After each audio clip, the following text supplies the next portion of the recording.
All right, I want to welcome everyone to Mothership, the Heart of Tiberius. This is a one-shot adventure. Let's go ahead and get started. Let me pull up my notes. All right. You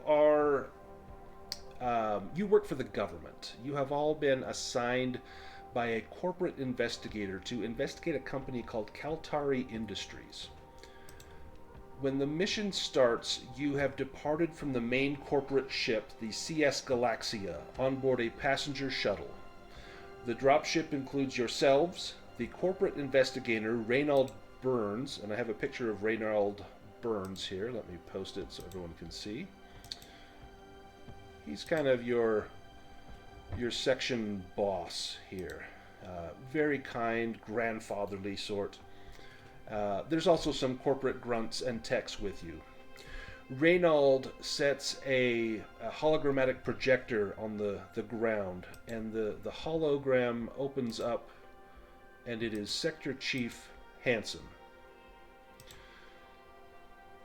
He looks around at everyone and says, "This is Sector Chief Hansen, head of security for the Tiberius Station investigation. Listen up, because I won't be repeating myself. Kaltari Industries is in trouble. 7 years ago, they built Tiberius Station on the asteroid of the same name, deep in the Dibel Nebula. Their mission was to dig out rare minerals, turn a profit, and keep their investors happy. It didn't pan out. Their scanners misled them. The asteroid was near barren, and they were circling the drain. Then, just when you know they're about to fold, they claim they'd found something. Something that would change reality as we know it, they said." Sorry, that's rough on my throat. "Since then, Kaltari's been tight-lipped. No trade commissions, no governing bodies, no independent verifications.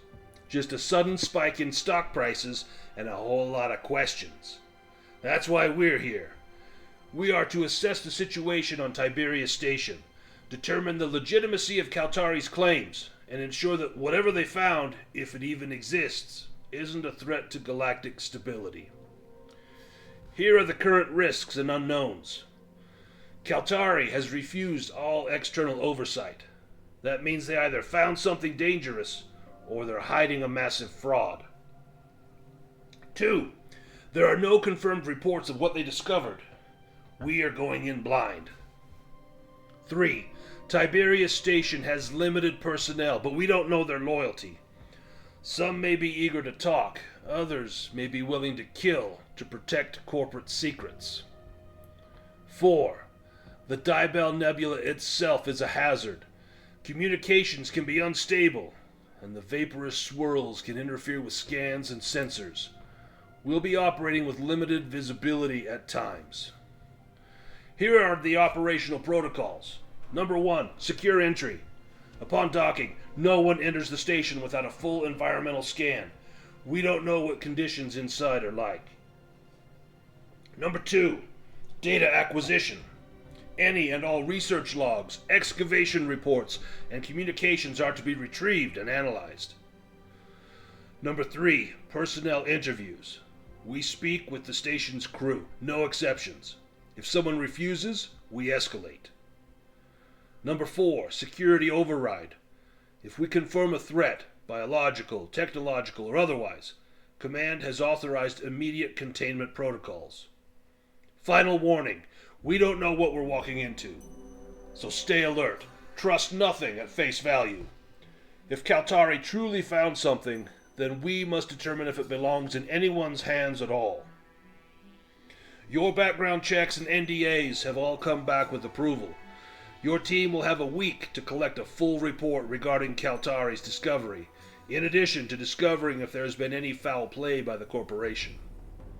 The CS Galaxia has another mission in the area. We'll return in 1 week local time to pick up the investigator, and he points to Reynald Burns, and his team. In case of emergency, the Galaxia can be contacted on the SOS frequency, and will attempt to return as soon as possible. Kaltari personnel are expected to cooperate based on discussions with their CEO. Given that you are armed, Everyone should be prepared for resistance. Well, there will likely not be overt violence, as this is a government-sanctioned team. Kaltari personnel may hinder the investigation with subterfuge. The corporate investigator and security team must act within the law, but you may use their discretion with any suspected sabotage. Let me see if I can pop these operational protocols in the chat here.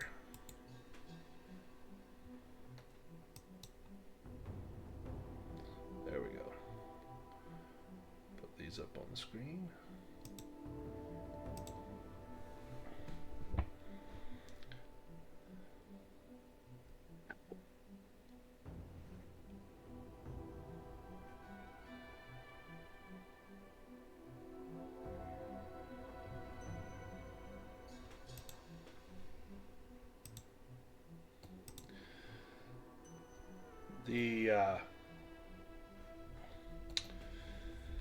You know that your contract states that you'll each be paid 5,000 credits each upon completion of this contract. Any breach of contract or failure to achieve the outlined goals will result in termination of your contract and potential litigation against the offending personnel, depending on the magnitude of their offense. The section chief wishes you good luck before his hollow image disappears. You've got just about an hour before you reach Tiberius Station. During this time, you go and have a last meal together as a crew. As you reach the mess, Reynold Burns kind of spends a few moments with each and every one of you, just briefing you again on the operational protocol, on his expectations for everyone, but he also takes a moment of personal contact and thanks you for what you're doing, and perhaps relates a small story about something that's happened on the journey. You know, oh, I really liked that joke you told me that one time, was really funny, and he's just a super nice guy.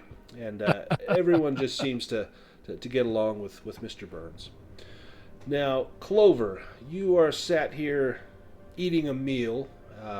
For some reason in Mothership, everyone describes a meal that they're having. So what are you eating for your meal before heading to Tiberius Station? Yeah, probably some like super, like processed like nutrient bar or something, some kind of like astronaut like Nice. pouch. Just high protein concentrate in bar form. It's like Soylent Green. Yeah, exactly. That's exactly what I was going for. You look over and you can see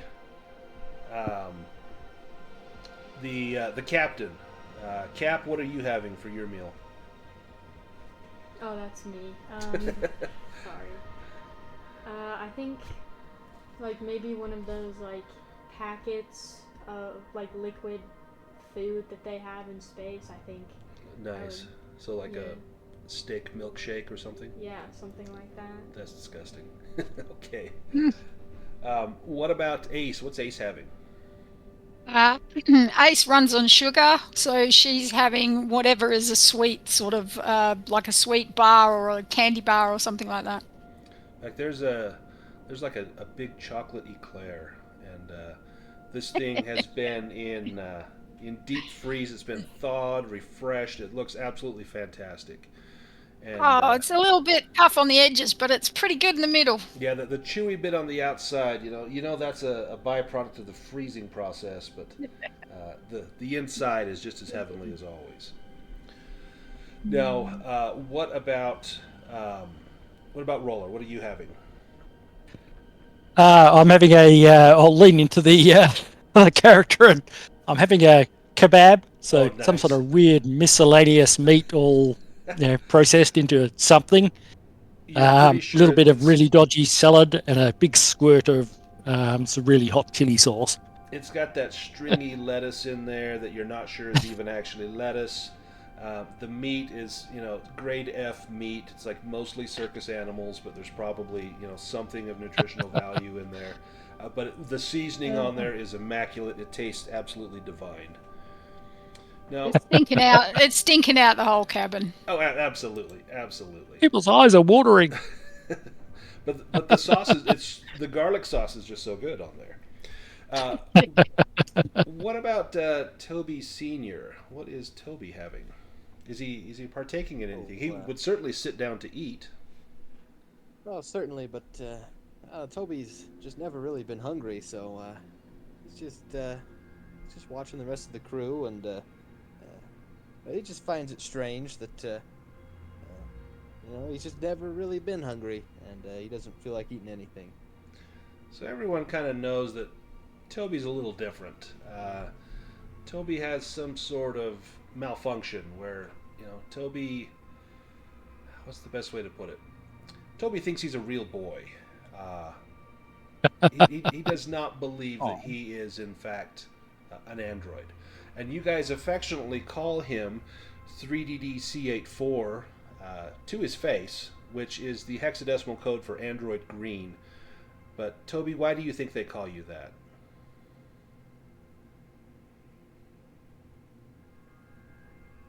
Well, I've always imagined that was my name for my green eyes, I figured. Yeah, you've got lovely green eyes. Oh. Even though if you look in the mirror, you can see you just have like a big visor, but it's still like you think those are your green eyes. So Toby's on the fritz.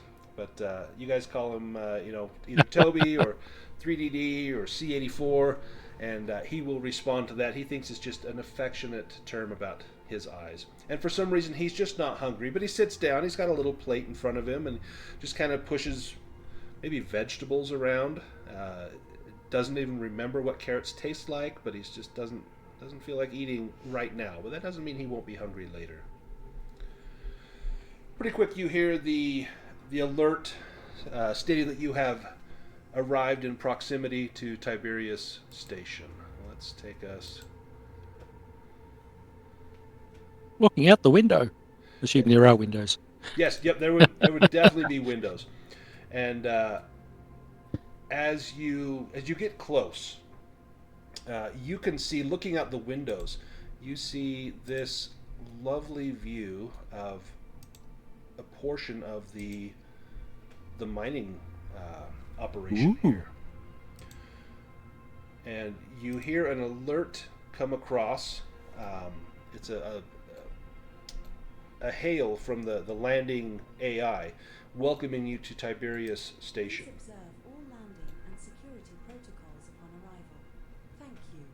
As the station comes into view, it is a beautiful station. The construction on the asteroid facing directly toward the sector star.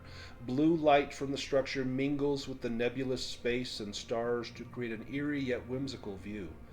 The flashing red of the docking bay door catches attention as the pilot takes the shuttle closer. As you near Docking Bay 2, as the door opens up, a huge mass of debris jettisons directly towards the shuttle. Captain, you need to give me a speed stat roll. If you have piloting, you can add that skill to it, as this debris just comes rocketing towards the ship.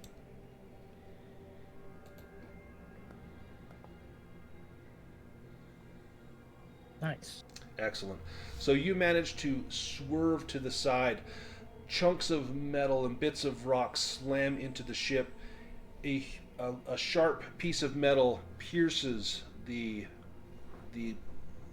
glass view screen in front of you. You hear the whooshing sound as the internal atmosphere is vented to the outside, and a piece of that metal goes directly into the skull of Reynold Burns, killing him instantly. Oh. You managed to... that poor grandfatherly figure I spent so much time trying to make you all like.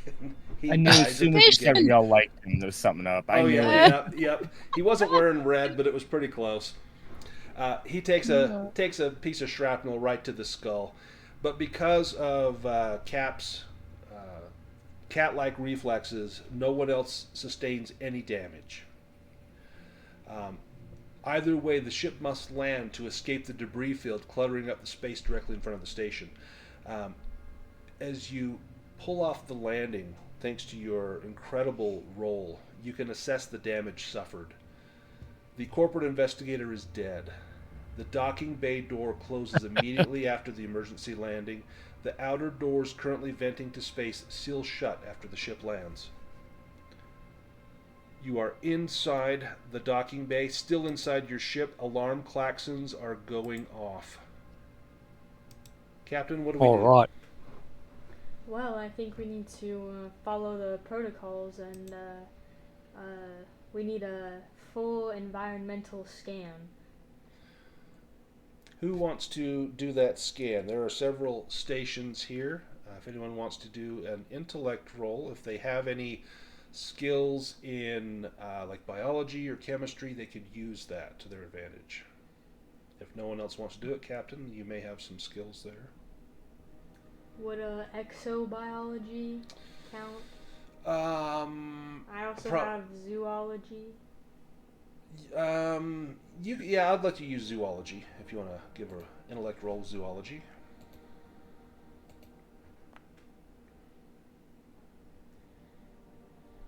Oh, Nice. well done. Success. You know that the first thing you check on the scanner is contact with the CS Galaxia, and all you get is static. It doesn't take you long to determine the cause. The comms array on your shuttle has been damaged. You'll need to make repairs if you wish to hail the ship. So you're in a lifeboat that has no way to contact the mothership. You don't have all the parts on hand. You'll likely have to get them from the station. It looks like other than the dead handler, the damage to the comms array, there is some peripheral damage to the ship that can be repaired. Again, you will need parts to replace that, so you're not venting oxygen. But thankfully, one of the protocols had everyone wearing a vac suit, and so as you all plug into those vac suits, you are able to head out into the docking bay and see exactly what is going on. I've got some vac suit sounds here. Oh, with the captain's permission, I'll when we're ready to go out, I'll start checking the damage on the ship. Yeah. On our ship. As you head out, let's go into docking bay 2, and you can see just the environs in this docking bay it's been badly damaged. It's a mess. There's flickering lights and broken pipes that just accent a room in total disrepair. The damage does not seem solely from your forced landing. There's equipment strewn all over the floor, and environmental suits are torn and shredded out in the open. There are red lights flashing above the exit door in the upper corner of the room. An alert is in progress, and the PA system blares every few minutes on a loop. Attention all personnel. Quarantine procedures are still in effect. Please maintain social distancing protocols. There's an open auto door at the far end of the room that reveals an empty bathroom. To the south are the closed docking bay doors. Now, Roller, give me a check here. This is going to be like if you've got mechanical repair, I'll let you use that. It'll be an intellect check. Can I just click mechanical repair? I can do. Yep, and then we'll ask you which intellect, please. and a normal roll. Yep. Success. Close, but success. Very close, yeah. And in this game, you need to roll below your score. So Yeah, it's not yeah. equal to, so you would need a 52 or lower, so you made it by 3. As you go out, the first thing you notice is that the shredded hazard suits on the ground, this is intentional damage. These have been cut with knives. This is not ruined by maintenance accidents, but this is sabotage. Someone has destroyed these environmental suits in here to make it difficult for anyone coming to the station. All right. You're not clear who did this, but this looks to be intentional. Looking at the ship, most of the damage appears to be cosmetic except for the comms array. That's just a broken, sparking mess, and that will definitely need to be repaired. You look around for something in here that will let you do that. And you do find that there are a few mundane tools. There's also a working power drill and a power saw. You notice that the the power equipment is carrying a very low charge. You probably get one good use out of the drill or the saw before the battery pack on them is empty. Yep. What's Ace doing? Well, since they're married, she's probably standing there holding tools for him. Holding the flashlight. Yeah. Come on, Tony, baby, can you fix it? Well, we'll need some parts from inside the station, I think. But and these the batteries on these tools are a bit low, so we can keep an eye out for batteries for these. But yeah, I guess we'll have to have a look around and find some bits and pieces, see what's in their shop. So I think, given Ace's familiarity with tools, Ace would know how these would need to be charged. And you do find a charging station.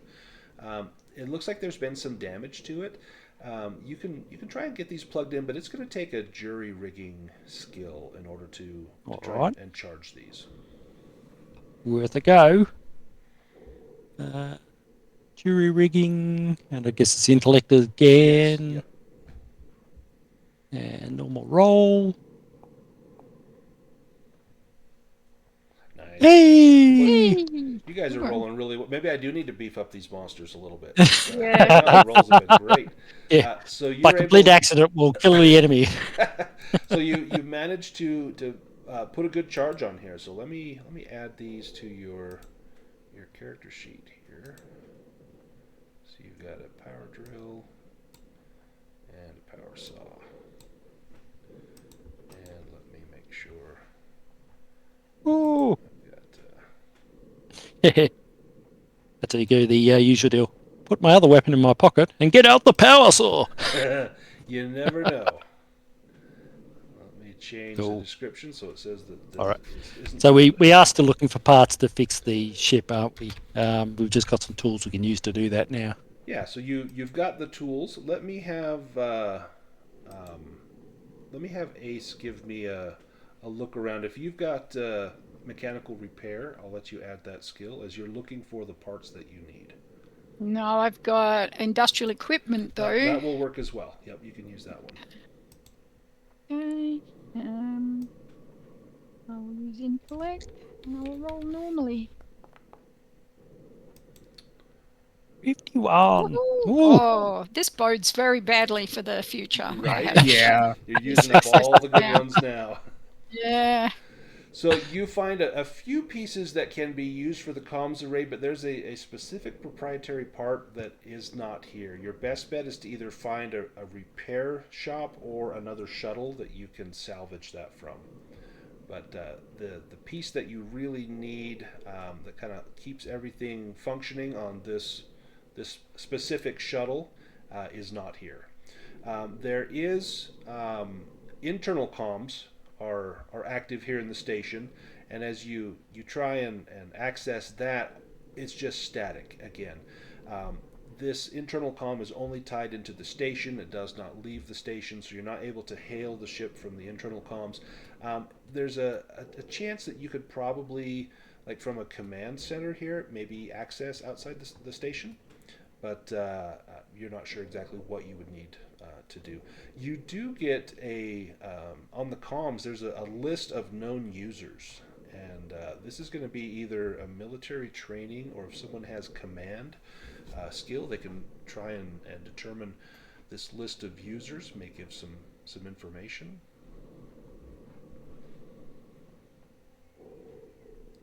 Someone want to make a roll there? Cap, do you have command at all as a skill?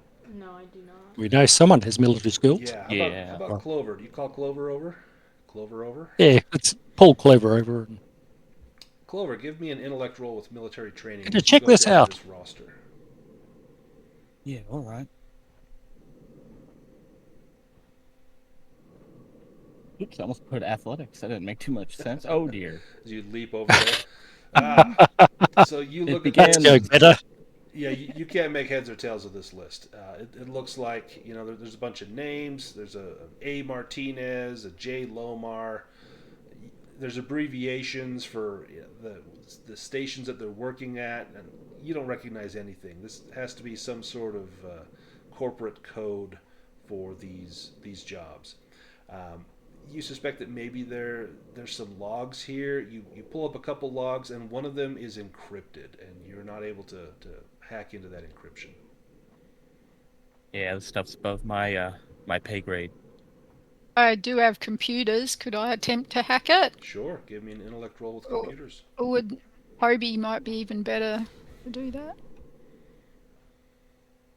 Let me have a go. Otherwise, I'll call Hobie over. Oh, nice. Wow. Oh, excellent. You find a report that you are able to decipher. I'm going to make this observable. This will be in the journals, but I'll go ahead and shoot this into the chat here and put it up on the screen. So it says report number 227 quarantine.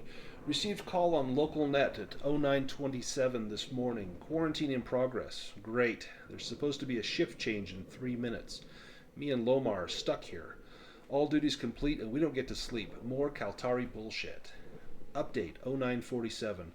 We heard screaming from outside. Sounded like DeVille. Said screw the quarantine. Bad idea. Real bad idea. Lomar is dead. These things are running around. I don't plan on dying. Going to turn this place upside down for tools. Don't know what they are, but Lomar hit one with a laser cutter. Dropped it like a bag of ferrocrete. He got caught in a rush, though. My nail gun might as well have been squirting piss. Whatever these nasty buggers are, they're tough. Tougher than nails, apparently. Docking bay doors won't open. Gotta get to the command center. Going to find some sharp things and start crawling in the vents. See where that gets me. If you land here and read this, just leave, man. I'm glad we read that. So that doesn't have a name on it, though, so we don't know who that was. So he could still be in the vents somewhere, or she. We know Laser Lomar. cutters. Lomar's dead. And DeVille's possibly not dead. So does that mean that can we look around this docking bay and see if we can find any laser cutters to take with us? Yeah, go ahead and in fact, I won't even make you roll for that. You spend a few minutes kind of looking around for these laser cutters. As you're doing this, what's Toby doing?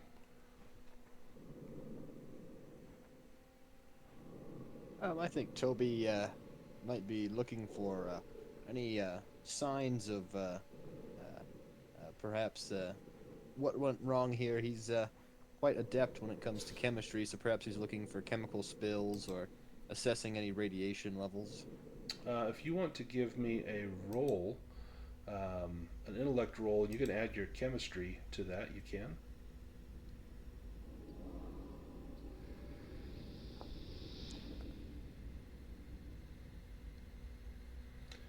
Nice, I just could say, nice breathing sort of background music. Right. Ooh.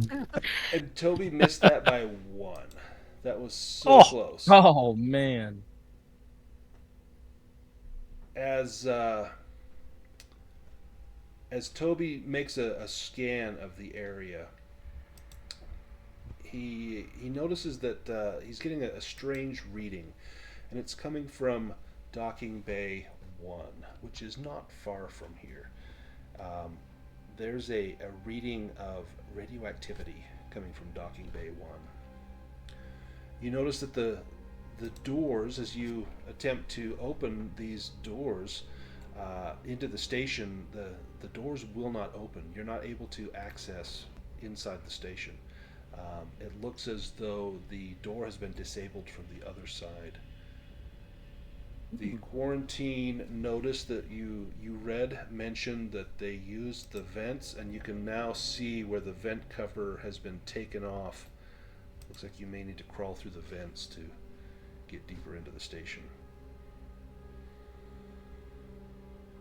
So let me just check. If we can get to the command center, we might be able to contact our mothership and get it to come and pick us up. Although it's heading away from us at the moment, so it's not going to be able to get back. Yeah, or at least we can report into them, and that's probably part of our protocol anyway. Correct.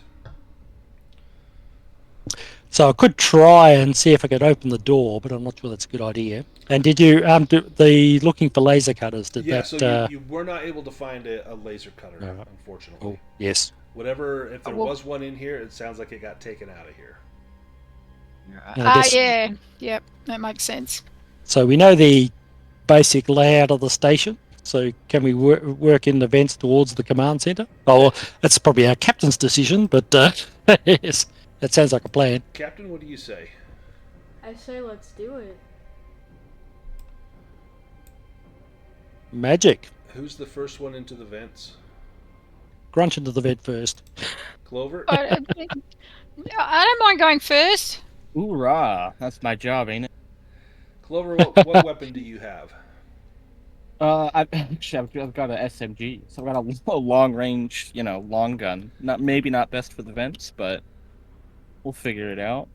It's got a little light on it. You triggered the light, and it shines into the vent as you begin to crawl through the vent. And Ace can follow him up, so you got some light to be able to see. Who's good as our tail person?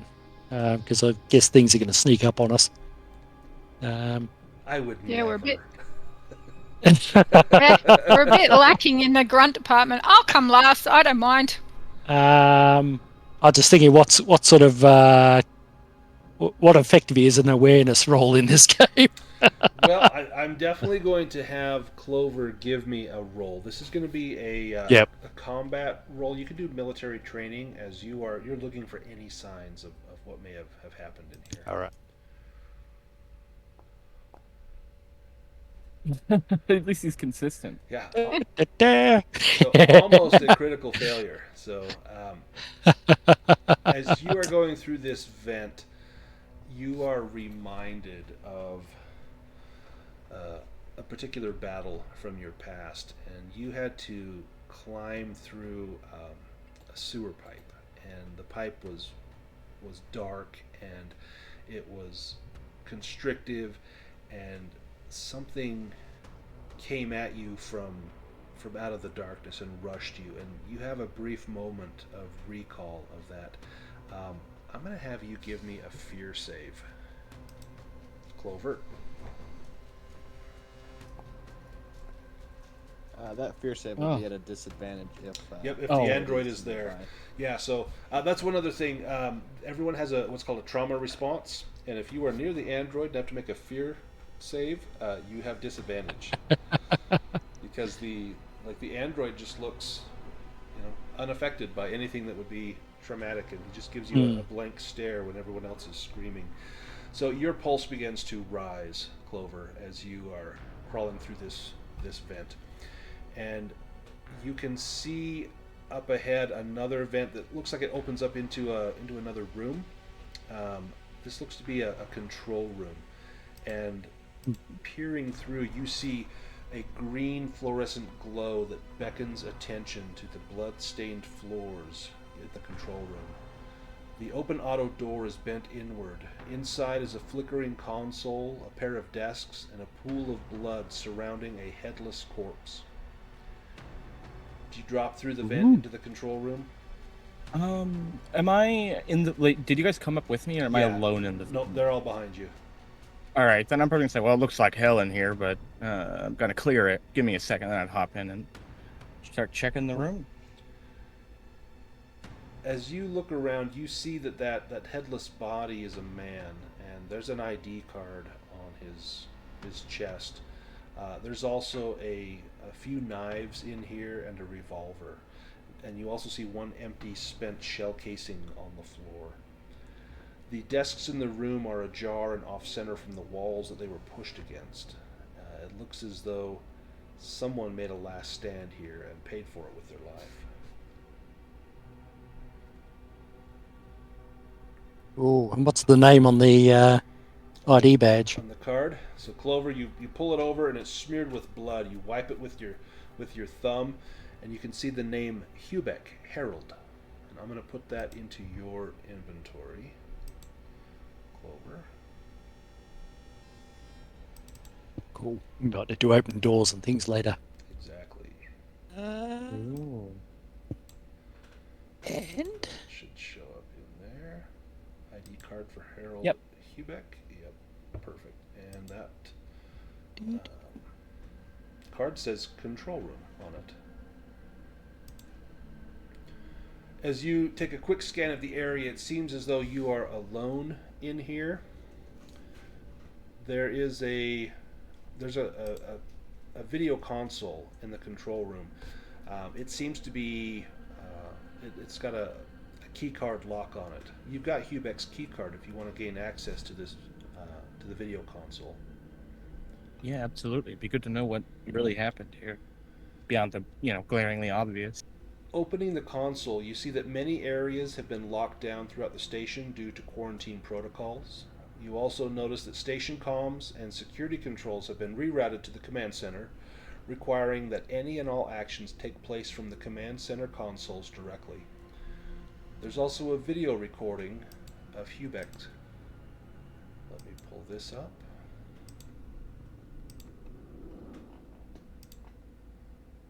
Let me make this observable.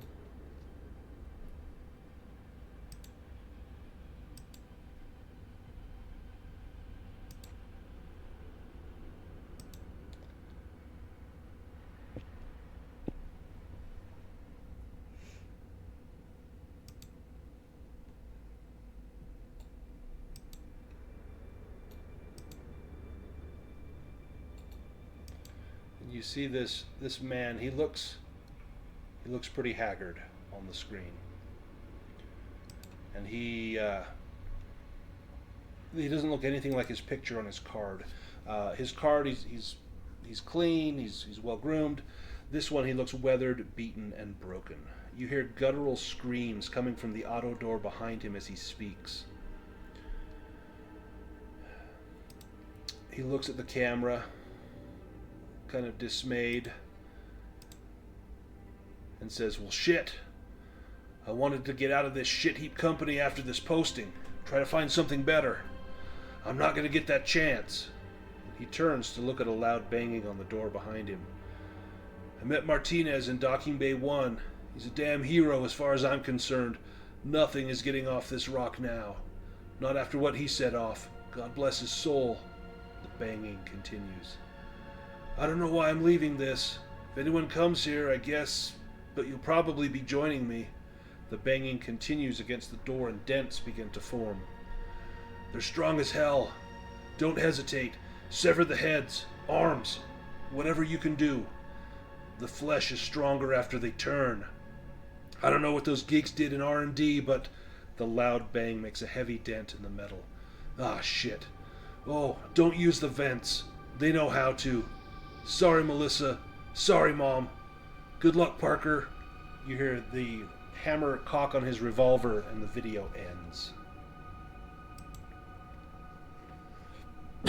Everyone else is still in the vent. Clover, as you see that, what's your response? Okay, yeah, well, I don't know if this was very loud or if anybody heard that, but I'm gonna say this room's clear, and you might want to get the hell out of that vent. We got a video log here. It says whatever, some kind of strong creature. He's not very specific, but it was banging against this door. I suppose the door's still mashed up. Yep, still mashed up. The door, it's mashed up, but it's bent inwards. You can easily go through the door, but it looks like something has forced its way in here using great force. As you call out to the others in the vents and tell them, "Hey, why don't you get the hell out of there?" Let me have everyone in the vents give me a fear save, and you all have disadvantage because of the android.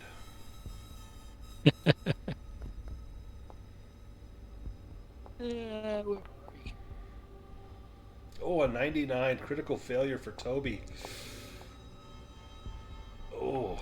Of all the ones to fail. Yep. Oh, wait. Yeah, that's crazy.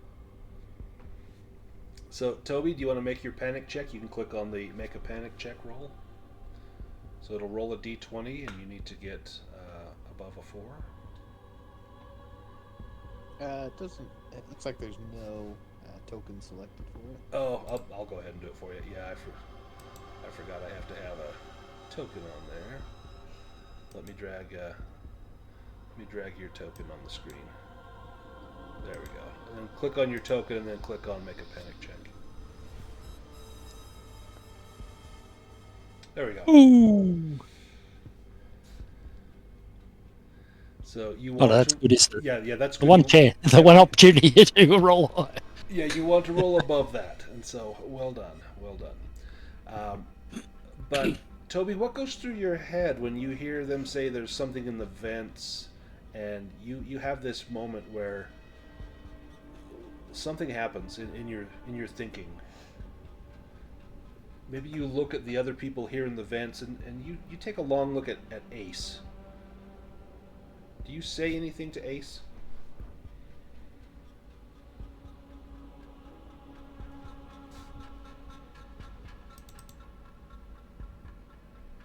Toby, are you there? I think maybe Toby had seen Ace, being quite skilled when it came to computers a little earlier, and his suspicions are growing, and he kind of maybe glances back at them, and that maybe causes a little bit of a system breakdown for him. Yeah, something about Ace's skill with the computers, and you hear that you're in a state of heightened awareness and danger, and you begin to grow suspicious of Ace. And Ace, you have no idea that he's even looking at you strangely. I'm just going to say, budge up, Tony. This smiley face on my back's starting to feel nervous. Let's go. Get down that hole. As you burst into the room, you've got access from here to Hubeck's body. There is an empty revolver. There's a couple of knives. He's also got a Vibchetti, which is a pretty dangerous hand-to-hand weapon. If anyone wants to pick any of these weapons up, you can take them. Otherwise, from here you have... Sorry, I was going to say, with the talk about slashing damage being a good idea, I think we should pick up anything that's slashing, so knives or I don't know if that weapon is a slashing type weapon. Vibchetti is for sure.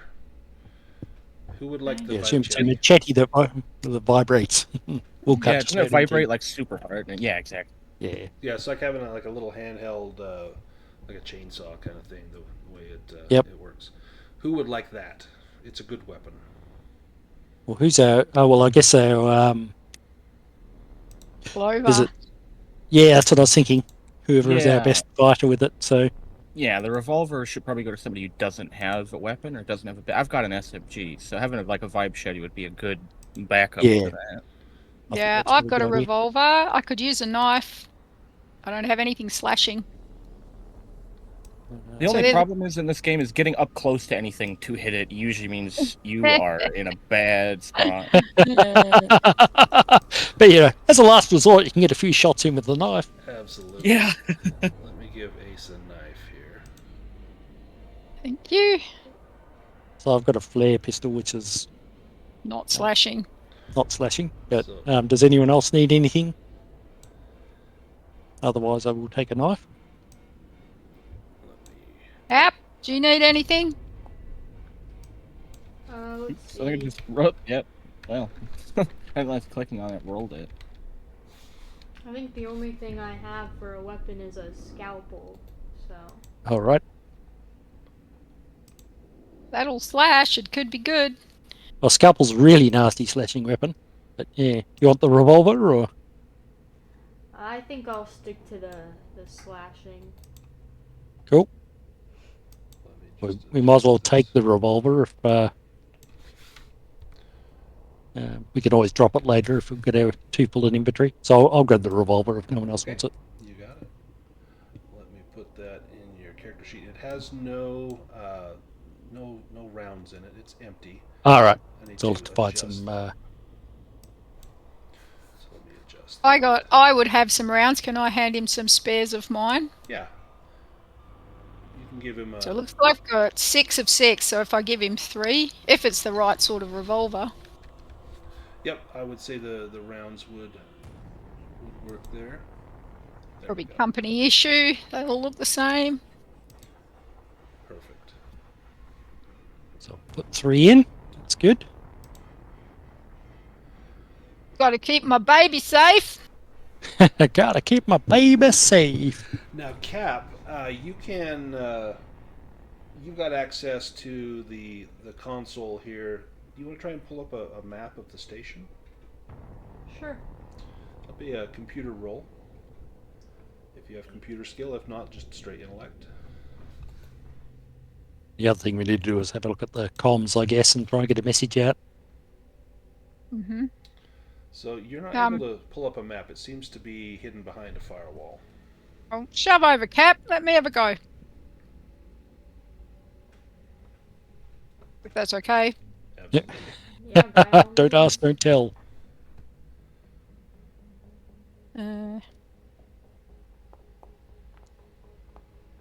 Ooh. Got it. Nice. Let me take us to the map. What are Toby's? Well, I mean, what is Toby's job? Toby, what is your job on ship?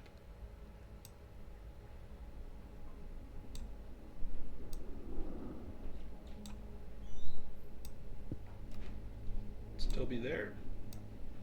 Oh, he's not even in the Discord. Oh, we lost Toby. Hasn't posted in the chat. Maybe it's something to do with the new PC. The new PC? Well, it worked for a while. Yeah, that is weird. We'll He has get the back burning to, ruin. whatever. We'll get back to Toby. So we're in the command center. Using the vents, we were in docking bay 2, so we have bypassed docking bay 1 and made it here. From here, from the computer, you can see, Ace, that the docking bay 1 doors are malfunctioning. Is that the one that we couldn't get into before? No, so that was to get out of your own docking bay. It seems, and so that would have been the doors up here at the end of the hallway. But even the doors Right. for docking bay 1 are unresponsive. It's as though they have been sabotaged, it would seem, because you see nothing wrong, they just will not open. Like someone's trying to keep people out. Well, Martinez is a hero and set something off, and then I'm presuming he set something off that killed him because they said they you said he know, was a rest hero. his soul. Yep. Yeah. And there's radiation in there, so maybe they blew the shuttle up so nothing could get off. Yeah. So maybe we don't want to go in there unless we have to, except we could probably get, if it's not fully destroyed, we could get communications equipment from there. Yep.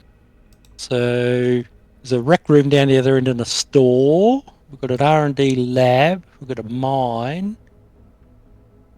So we're right next door to the R&D lab. Yeah, I'm sure that's not ominous.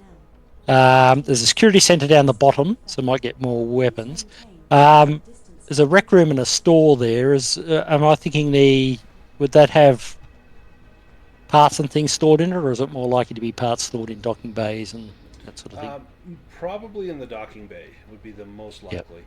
That store is probably food, clothing, weapons, things like Yep. that would probably be there. Cool. There's a little security office down from us, so there might be something useful there. All right, so that's... can we make the comms work? Go ahead and give me a roll. Get So a we miss- can get the comms up. What sort of role is that? Is that a... That would be an intellect roll, and if you have computers, or jury All right. rigging, I would say. So I might say seeing... sorry, just getting names. Seeing Ace has been so good on the computers, I'll say, can you see if they get the comms up, and if they're broken, I'll try and jury rig something.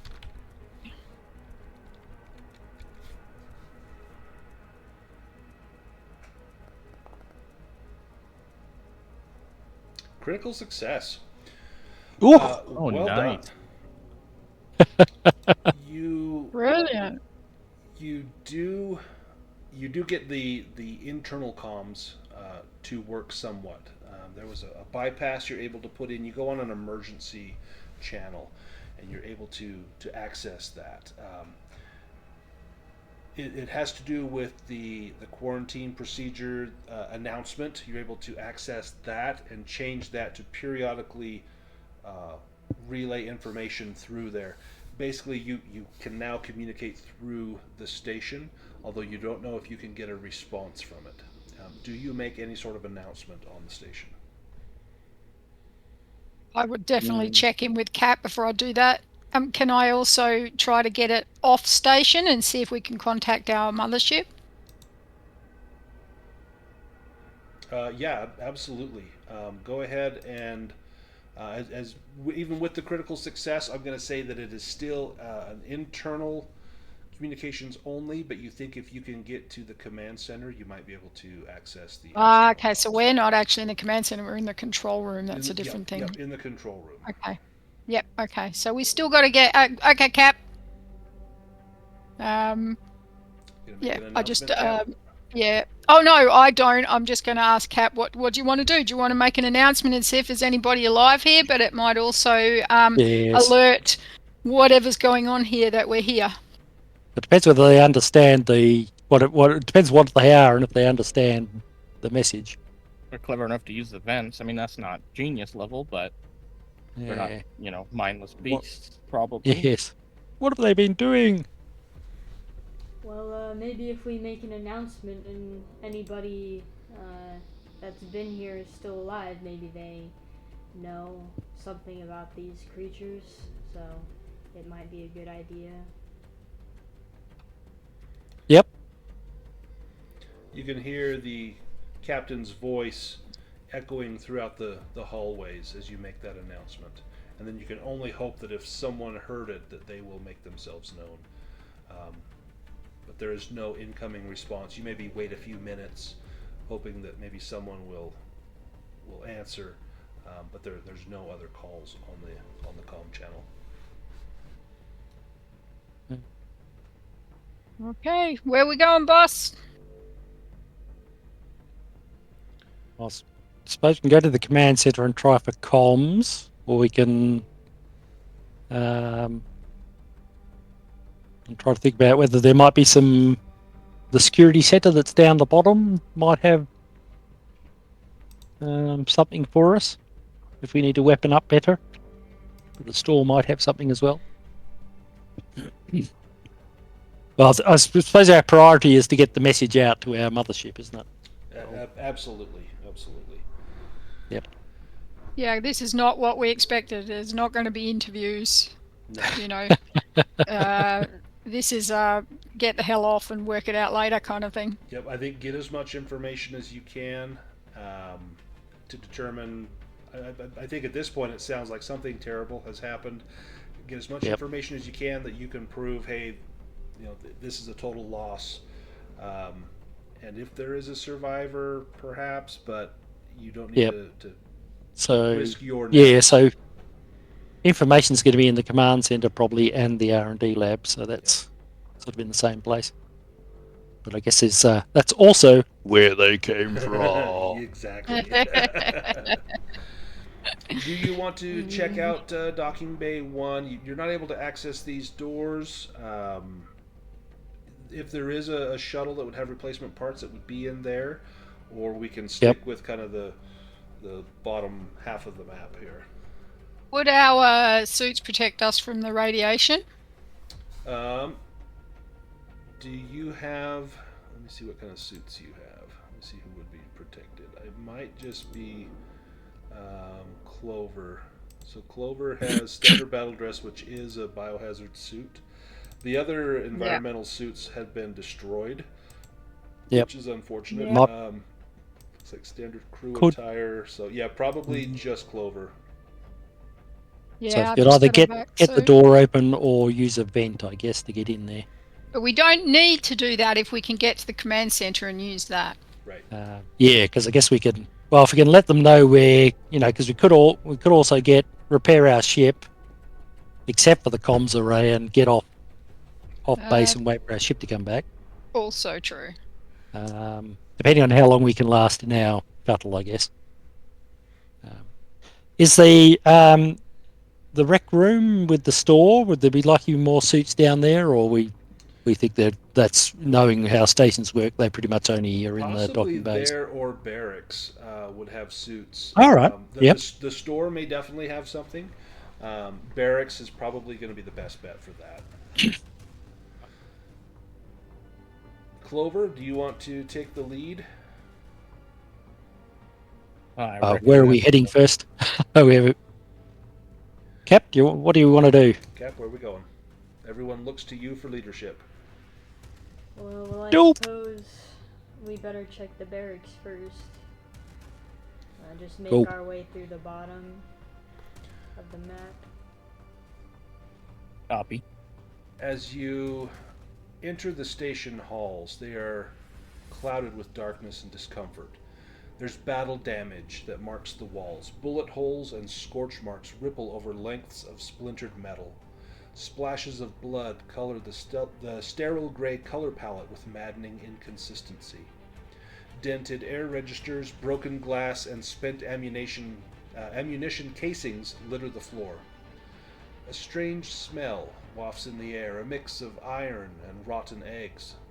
Static buzzes from the station PA, the occasional clarity of a dispassionate AI reminding the empty hallways of the quarantine. No one seems to be around. Attention all personnel. Quarantine procedures are still in effect. Please maintain social distancing protocols.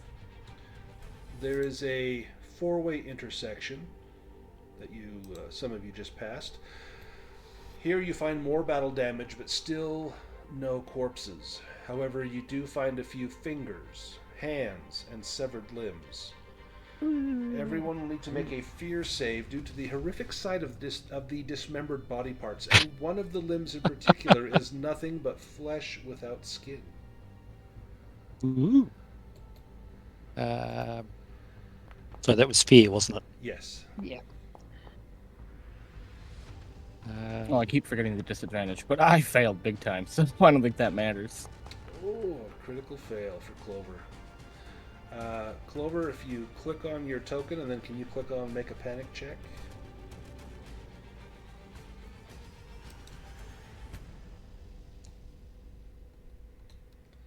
Excellent. We want to roll high here. Oh, is that rolling against your stress? Your stress, and you want to roll above your stress. Ah, okay. Yep, so a 19 is great. It gets harder the more stressed you get. The more stress you get, and every fail adds to that stress. The barracks. You come upon an auto door with a smear of bloody fingerprints across it. The console next to it is cracked but still functional. There is no hacking needed to enter. These doors are not locked, and the door opens with a touch of the keypad. Looking in, you see a long stretch of hallway with what you count as 25 or 30 doors. Each of them are numbered with a crew manifest on the wall that lists the room assignments. It would seem as though the barrack must house everyone except for the corporate crew, which, according to the manifest, have their own separate bedrooms elsewhere. Most of the barracks' doors are locked. There's a few that are open, some of them with bloody interiors and broken pieces of furniture. Most of these are roughly the size of a studio apartment, with a personal bathroom, a bed, a television, a computer terminal, and various bits of furniture. There is one room that is locked, and this one has a kind of a separate locking device on the door. It looks to be the room of Sarah Proud, Security Officer 3rd Class. You would need to hack into this lock if you want to gain access to this room. Yeah, that's beyond me. Somebody, one of them computer folks, want to look at this. Give Ace a knowing look and a nod towards the door. Toby will, he can take a crack at it. Yeah, I wonder, what does Toby, what are their specialties? Well, Toby's always been pretty good with computers and Mm-hmm. mathematics and chemistry and that sort of thing. Okay. You could add computers to this. I would even let you add mathematics if you want, because you're trying to come up with some sort of cipher to unlock this door, and you think about all the different possibilities and options here. It looks like I can only add one, so I'll add Yeah, computers. Oh, Oh wow. Oh, critical success. Is that really good or really bad? That's really good. So I got doubles that was below his target, so that's a really good success. So you gain access into the door, and this is actually a really tough one to get into. You find the corpse of a woman with a gunshot wound just under her chin. The exit wound goes up the crown of her skull. There's an ID card in her pocket that says Sarah Proud, Security Officer, 3rd Class. She holds a pistol in her hand. It's missing one bullet from the magazine. There's a personal display case in her room that doesn't fit with the other furniture and seems to proudly display various medals and trophies from her youth. She seems to have been a track star, a Girl Scout, and a power lifter in her young days. She also has a picture of herself much younger with a pair of older individuals. The three of them smile broadly, and she wears formal military attire in the photo.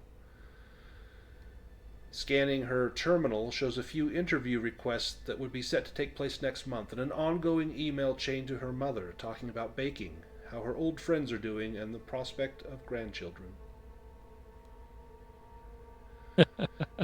Does anyone want the ID card or the pistol?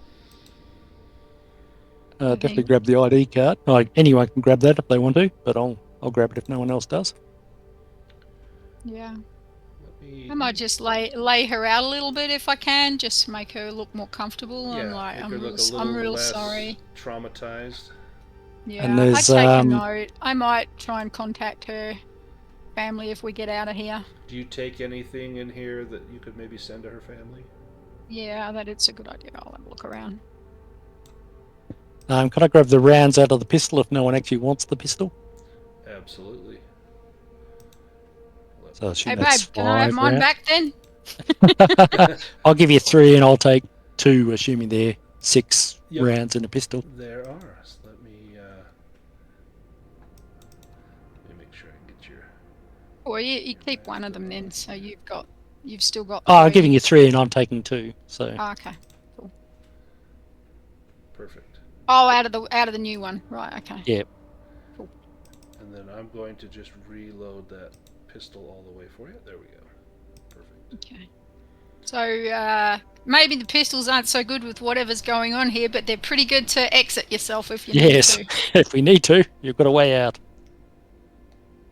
We can hold our heads together and it can go down the line.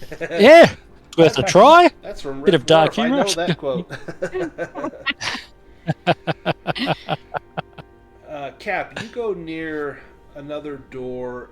Most of the doors have some sort of just kind of whirring, beeping, computer equipment inside. You can hear the different consoles or televisions still going, but one of them does not appear to emit any noise or sound at all, almost as if there is nothing in that room.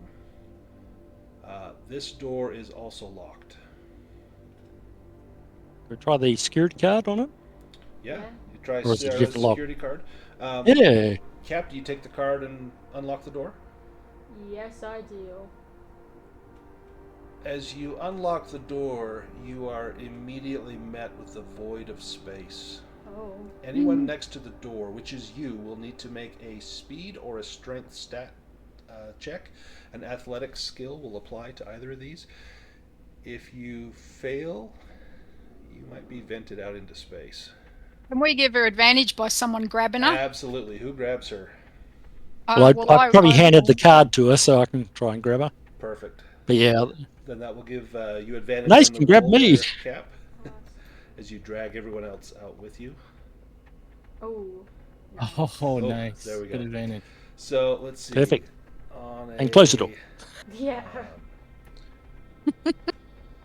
On a success, you pull yourself back in with help from your allies.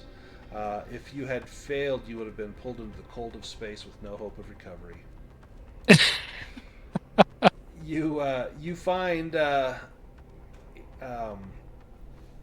camera footage in Sarah's room as maybe Toby is accessing the computer that reveals that a member of the engineering crew, a W. Arnolf, rigged an explosive in his room when something started to overrun the station. All you see is him building some sort of improvised device, and then there's a detonation footage before the room goes black. His doorway was then sealed shut from the override console, so someone decided to take themselves out a little more artistically than just with a revolver. You make your way down to the security center. Yep. So the only one we know is not dead is DeVille. Yep. At the end of the barracks, there's a single door labeled Security Center. There's a key card is required for entry, unless you want to try and hack through the door. Oh, got a key card, we might as well use it.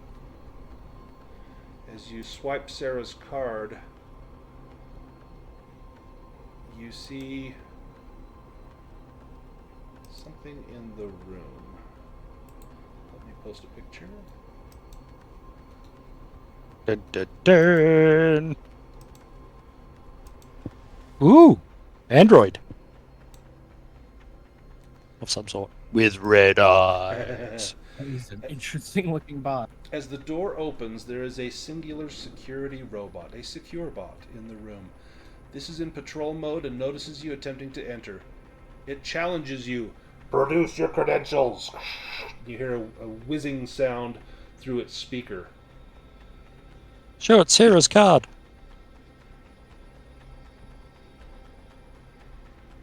It scans the card for a moment and says, "Welcome, Sarah Proud. Nice to see you again. Please make yourself at home." Thankfully, Thank you. This I'll say secure bot thanks. does not appear to have facial scanners.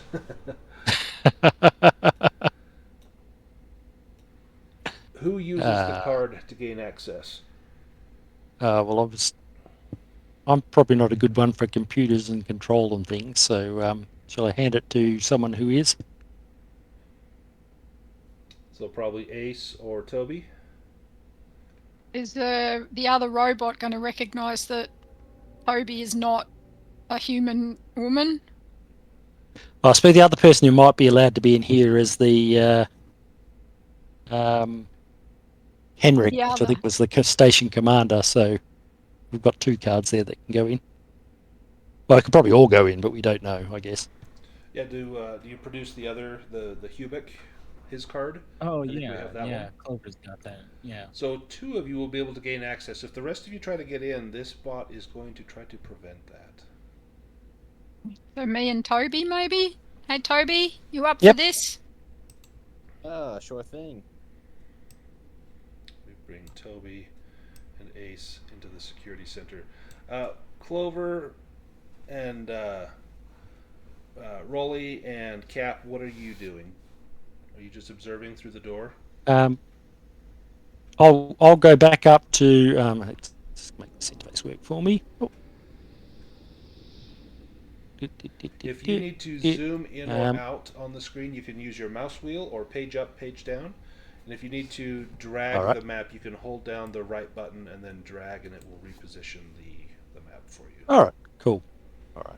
The zoomy thing I worked out, but the other one. So I'll stay up here near the door listening to see if anything comes or notices us. What about Cap and Clover? Or if someone wants to do this job, I can try and open some doors. Oh no, we've got key cards, so hopefully that'll work for. You could also go check out the rec I'll room observe while up here. they're in here. Yeah, I was gonna say, do we maybe Get the want party. to check the other rooms while they're busy doing that? Splitting up. Yes. Yes, always a good idea. Always a It is, grand it is. idea. You guys want to split and go to the rec room? Well, You're the Cap. We'll go with you. No, I I'll just mean, let my wife know that I'm leaving her behind. Before we split up, Toby has some short-range comms. Could we exchange those? Yeah, you. Oh, yep. So you got one of each. So 2 of you can take them. So Toby could keep one. Who do you give the other one to, Toby? Oh, give it to the Cap. To the Cap? Yeah, Okay. probably to the captain. Yeah, Clover's helmet has short range comms on it. Yep, and you'd be able to Oh, access cool. that signal. Cap, are you going or are you staying? well, I'm going to the other rooms. to the rec Okay. room. Well, what's our just before you go? What's our goal in this room? What are we trying to actually do here? Well, it depends what sort of security's on, and I guess if you can register us in the system or something like that, or and if you can turn all the lights on. Although it's probably all the lights that are still existing are still on. So, Cap, what do you guys want? What do you want them to investigate in here? Maybe find any footage from like security footage to see, Yeah. you know, Okay. what happened or Are anything. we carrying things we could download that too? Yeah, you would have you'd have some sort of storage device you could Yep, download cool. that onto. Okay. Yep. Yeah. So that's some of our goal here was to get collect reports, information. data, Yeah. All sorts of reports Yep. and comms. So, So pump yeah, the security try and get system. as much as we can out of the security system as well. And yeah, if we can get everyone registered and get everyone ID cards or whatever, that'd be really handy as well. And turn the lights on. So. Excellent ideas.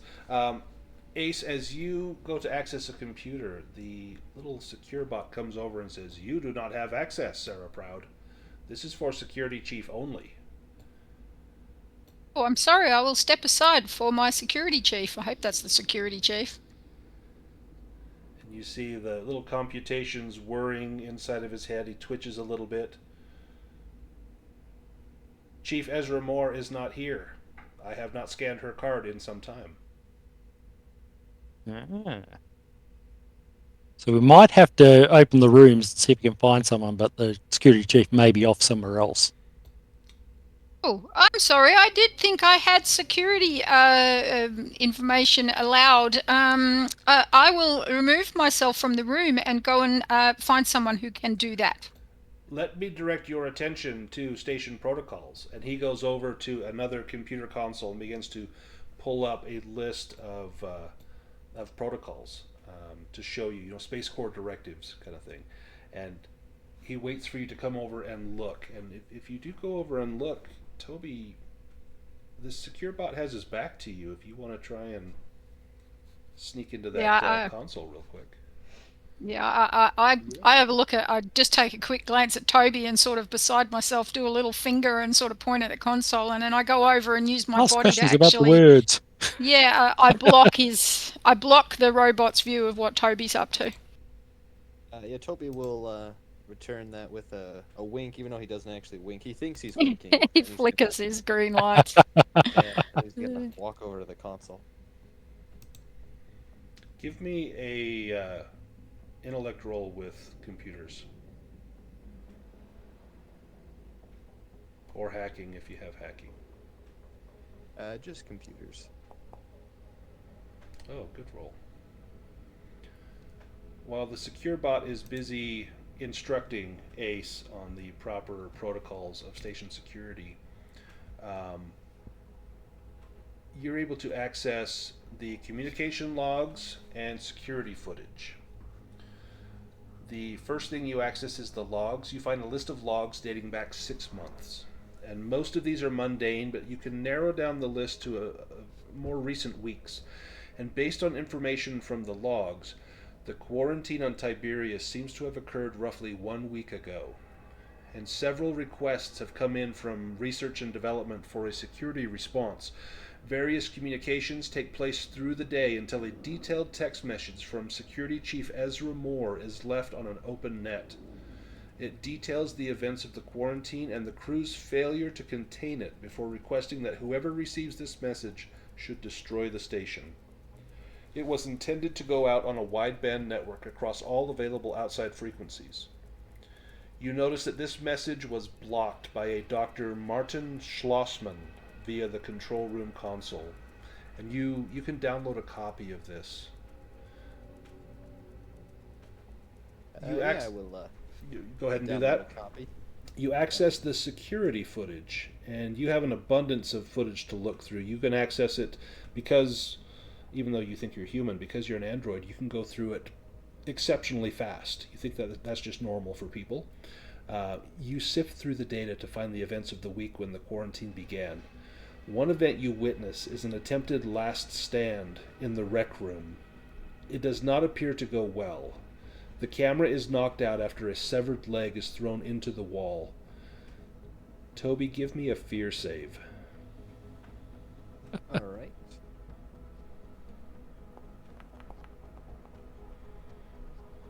Nice. Then give me an intellect stat check with advantage as you begin to assess the meaning behind this information.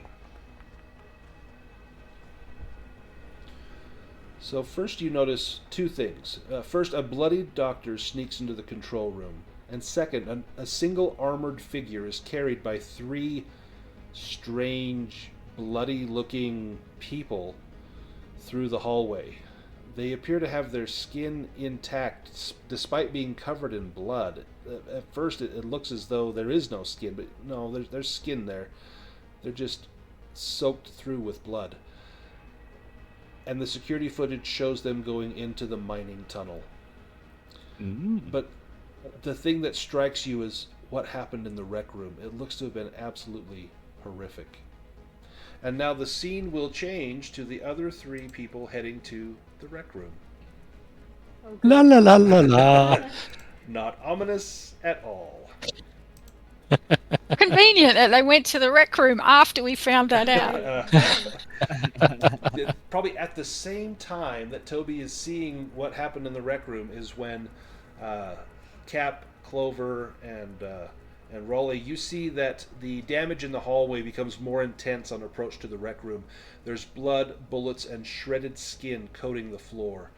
Bloody drag marks suggest that someone was pulled into the room. There's a barricade of tables, chairs, and lockers that block some of the hallway leading in. It's been mostly cleared out of the way. Apparently it was unsuccessful at preventing passage for whatever someone had hoped to stop. Yep. As you... Well, it's like they're very strong wherever they are. Absolutely. This has been a sign of a terrible last stand. Clover, give me a combat skill with military training if you have it. I do. I've been around. Well, 73. You're still going to get it. It adds a little stress because you know that this was a terrific firefight. There were around 15 to 20 people involved in this combat, and most of them were rushing the barricade where a group of 4 to 6 people made an attempt at a last stand. A severed hand holding a discarded pistol near the closed door to the rec room suggests that the defenders did not succeed. Failure makes it impossible, failing this last stand makes it impossible to think that anyone may have survived. and yet where are the bodies? The door to the rec room is locked. There's a control panel next to it. It will take an intellect roll to get into the rec room. Unless you have a Can card. we use the ID card? Oh, no, because all the ID cards are... Yep, I think Yes. both the ID cards are in the security room. Yep. Well, I've got 38 intellect. What's everyone else got? I got 40. 41. 41. Wow, is the Marine the smart one here? What Right. the hell? By one, but you know. Well, it's all a bit close. So, up to you. Yeah. You're leading, so let's try and I've open had the door. some rough luck so far, I gotta say. I don't know if you guys Yeah. this one. You got to eventually succeed. Now, That's true. That's Now, a strong Rolly- logic. do you Oh, good job. do you take this moment to say anything to Clover? You've got some dirt on Clover, if I'm not mistaken. Do you this looks to be a pretty rough go. You guys are like, who's going to open the door? Me, no, me. And then what do you say that makes Clover open that door? Well, I'm going to tap him on the shoulder and say, "You've got the training here. You need to be seeing what's in there first. And I'd rather you go first," giving him a knowing look. Clover, you've had expenses for a while now. You've been giving some of your financial gains to another party. What's your reaction when you see Rolly telling you need to go do this? Yeah, I think he's kind of been doing that subtle manipulation for some time. I'm pretty used to it, but as much as It's I'm become a afraid little of, bit ingrained. Yes. yeah, Well, yeah, Do you have a yeah, breaking point? I'm a bit weaselly. So obviously I've been subtly using this to my advantage the whole time and things, but I'm not actively haven't been actively endangering you or anything, but Yeah, you don't want I've to, been you don't want to kill the just goose taking that lays the advantage, shall golden we egg. say? Yeah. Does does Clover have a So breaking I point? want to keep you nice and fat. Lay lots of eggs for me. Like, how much is Clover gonna take? Is there gonna be a point where Clover has had enough and snaps, or are you still okay letting him kind of push you around a little bit? Oh, I think until now, and maybe for some time yet, certainly. Not only is he pretty used to it, but it is arguably a fair deal. He's kind of covering for me in a way, just by not, Mm. revealing this information. However, we're Mm. alone in great peril. I'm not so afraid of being executed anymore, and I got a gun. And Cap, Yeah, so the time may come. does Cap know what's going on between the two of you? The unspoken tension. I have no Clover idea. hasn't told I'm me, but oblivious yeah. to all of this. Yeah, so Cap's probably like pull it together, guys. Come on. If Cap wasn't Thanks, there, Cap. who's to say if Clover doesn't rid himself of a burden here in the station? But thankfully, Cap's there. Mm. Let's go ahead and jump into the rec room. Yeah, he's right though. I've got a vested interest in Oh keeping him wow! alive. What So. is that? Peering Oh, into the lovely. rec room reveals a disaster. Blood and bone covers the floor in a horrendous menagerie of gore, while sparking lights above mix with the flickering incandescence of the fixtures that remain unbroken.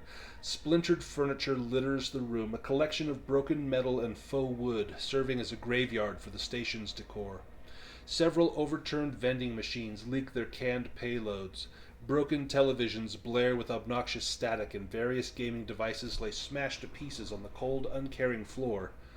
Two figures are in the center of the room. A man with a bedraggled beard and terrified expression seems to be crawling to get away.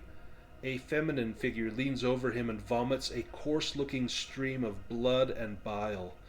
The man screams as his face is coated red and his mouth is filled with gore. The unsettling amount of bloody vomit and the raw terror forces the three of you to make a sanity save as the man collapses in a heap, unmoving. All right. Get to roll normally. Yeah, there's no android here to bother everyone. Oh, Cap, this is rough, seeing this. Rolly's just fine with it. How about Clover? I've seen some shit. Yeah, you've seen worse. The figure standing over the man seems uncannily human in the flickering light, but with striking differences. Her body is completely naked, her skin completely removed to reveal the flesh and muscle beneath. Bloody red eyes stare with a primal animalistic hunger. Missing lips expose 2 rows of sharpened, crimson-stained teeth. Her hunched body and angular limbs give her a forward lean like a predator preparing to pounce. She roars at you, her jaw unhinging like a snake about to snap down its jaws on prey. Let me pull some tokens into the room. cool. So we've got Clover, and we've got Cap, and we've got Rolly. The three of you need to give me a speed roll. You can add military training to this. This is basically initiative. If you succeed, you will go before this thing. If you fail, you will go after. Let's get some combat sounds here.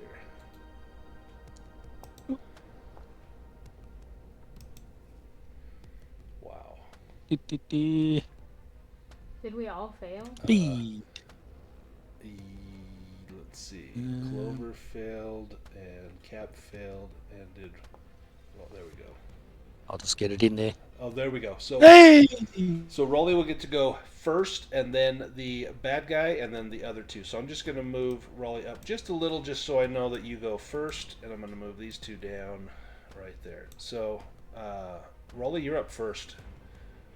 What do you do? So, I think just because I've got one, I'll funnel my gun out of my pocket and take a shot. But I shall also clear the way for for Clover to get in. You maybe step to the side, perhaps drop to a Yeah. knee, just so you don't take a I round may in the even sort back. of head for some cover over here. There we go. Because wouldn't that fire. be a pity if Clover mowed down you and this thing at the same time? Oh, Yeah. Accidental shot in the back.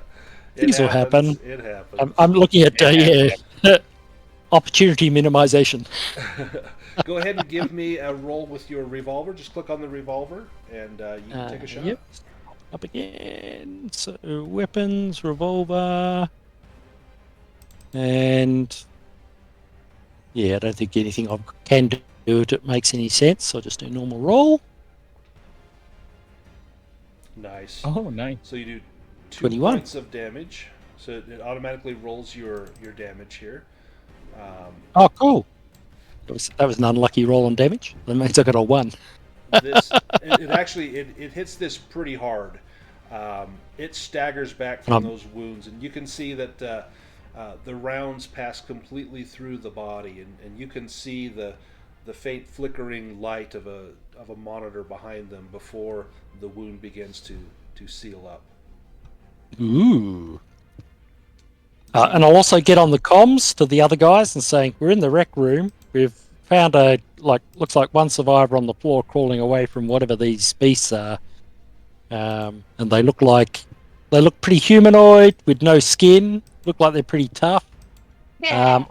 I just shot one. It looks like it's healing from the damage visibly while I'm looking at it. The creature is going to rush. Let's see. I'm going to roll a dice. Even is Cap, and odd is Clover. See what I did there? Clover goes after Clover. And Clover, this is going to come at you and attempt to grapple you. It will have disadvantage on this roll. Ooh, nice. It cannot. That other one grab was you. 1, wasn't it? Yeah. Yeah. So, as it, yeah, not our cash cow. As this infected thing comes up and grabs you, it's slick with blood and vomit, and it slides off of your upper body as it's trying to wrestle you down to the ground. Clover, it's your turn. This thing is point blank range. Yeah, I was going to shoot it, but I guess we got to get the vibe shedding. Yeah, that seems like the deal. Cut its head off. That is a This shame is I can't traditional use with- firearms. Yeah.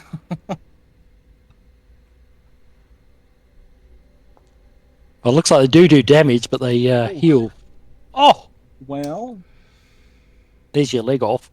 Yeah, as you pull this out and swing down at it, you see that your aim was off, and you very nearly cut into your leg. And you know that this thing can chew through armor like it's nobody's business, and you know that you very nearly sustained a life-threatening wound on your own. Cap, what do you do? This thing is all over Clover. Well, maybe I'll try to get behind it while it's attacking him and try to slash it up with my scalpel. I'll give you advantage on that. Nice.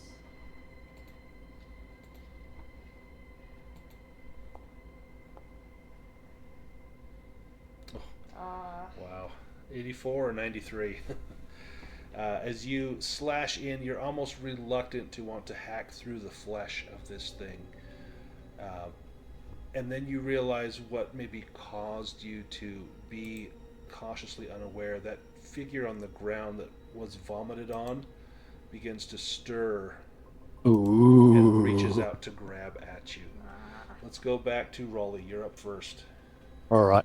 Can I, seeing lots of people died in here, can I see any interesting slashing, cutting weapons lying around? There are a lot of bludgeoning weapons. There's a lot of things you could use to club. I'm going to say you see a broken bottle. You can go up and slash him with a broken bottle if you like. All right.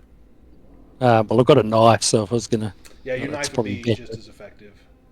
Yeah. I was just wondering if, there were more vibro saws or... I suppose unfortunately, not in here, but perhaps in the security office they may find that. All right, yep. Can I use the power saw I've got? Would that be... Yeah, absolutely. Used as an improvised weapon? So all right. If you want to use that, let me... I'm going to drag a Vibechetti to you. All right. And you can use that for one attack round. That will use up half of the charge in that power saw. Ooh. All right. So for the moment, it's the choice I've got. So I might... I'll go for this one that's still on the ground and changing. Perfect. And try and power saw the head off. Get to the thing. So try the Vibechetti. Normal roll. Oh. 14 points of damage and a bleeding wound. Let's see what the bleeding wound will be. Fatal injury. Okay, so you absolutely decapitate this thing on the ground. Cool.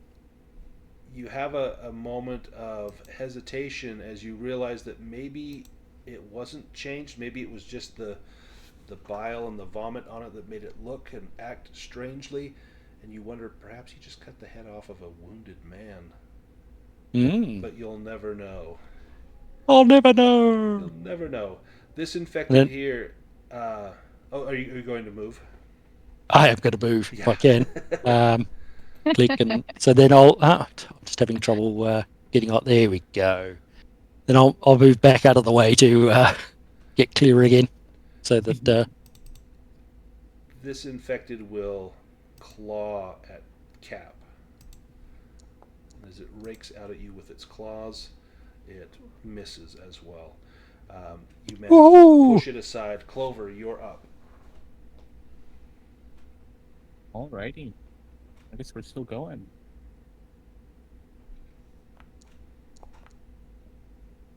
Oh, there we go. Ooh, 29. Oh, I rolled combat instead of my instead of the Vibechetti. Could I just roll the die? Yeah, just roll the damage on that. Nice. 15 damage. Let's see what the is. Well, it's only a minor injury, but the damage that you gave it was more than sufficient. Tell me how you take out this infected. Yeah, well, it was going after Cap, right? Yep. It kind of... Yeah, so I probably just cleaved it across the back, maybe even its neck, and just... it didn't cut all the way through, but it was enough to just destabilize it. And I don't know how they die. They seem inhuman, but yes. Seems like cutting the heads off was mentioned earlier, so I guess we make sure the heads are off and separated from the bodies. Yeah, because they seem to be able to regrow. You shot it, and then the bullet wound closed. Yeah, that's pretty... Yeah, that makes sense. I think they said cut off heads, arms, anything is what they kind of said. All right, Yeah, dismember it entirely. Is my guess. As you begin to dismember these bodies, I need the three of you to give me a sanity roll. What's insane about that? I'm all for dismembering bodies. Yeah.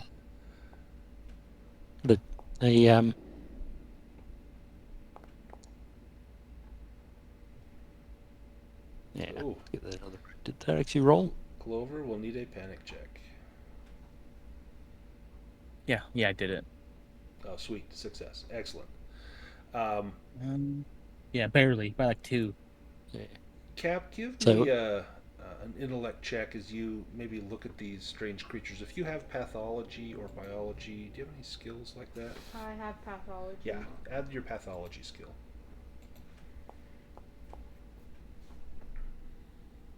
Nice. You know that these humans have been taken over by some foreign body. That a living organism, and you would know, particularly because of your particular research, that a living organism has altered the DNA. It could be a parasite. It could be gene mod, germ warfare, another variant of a hostile organism. There's not enough information to be certain at this time, but you know that as a living organism, it has behaviors in line with a parasite, and there's no records existing that detail this sort of host consumption. This is something new. I'm gonna go ahead and take a few samples of this parasite or this creature. Clover and Raleigh, you notice that Cap is more than just a little excited by this find. Ooh. You see Cap's hands shaking with excitement. Do you say Something good, anything, Cap? Yeah. How do you respond? Oh well, this is a new discovery. It could be very important in the world of science. Nothing more. That was all good until you said, and nothing more. Nothing more. Stop asking questions. No, I agree. We need to get some samples of things if we can get off here alive. Yes, definitely. Could I get some not Coke out of the vending machine for Yes, in fact, copyright reasons? It's Tiberius Coke flavored beverage. And, Cola flavored beverage. There's plenty of that here. In fact, if you pop open a can and take a drink, you can remove one stress. Oh, cool.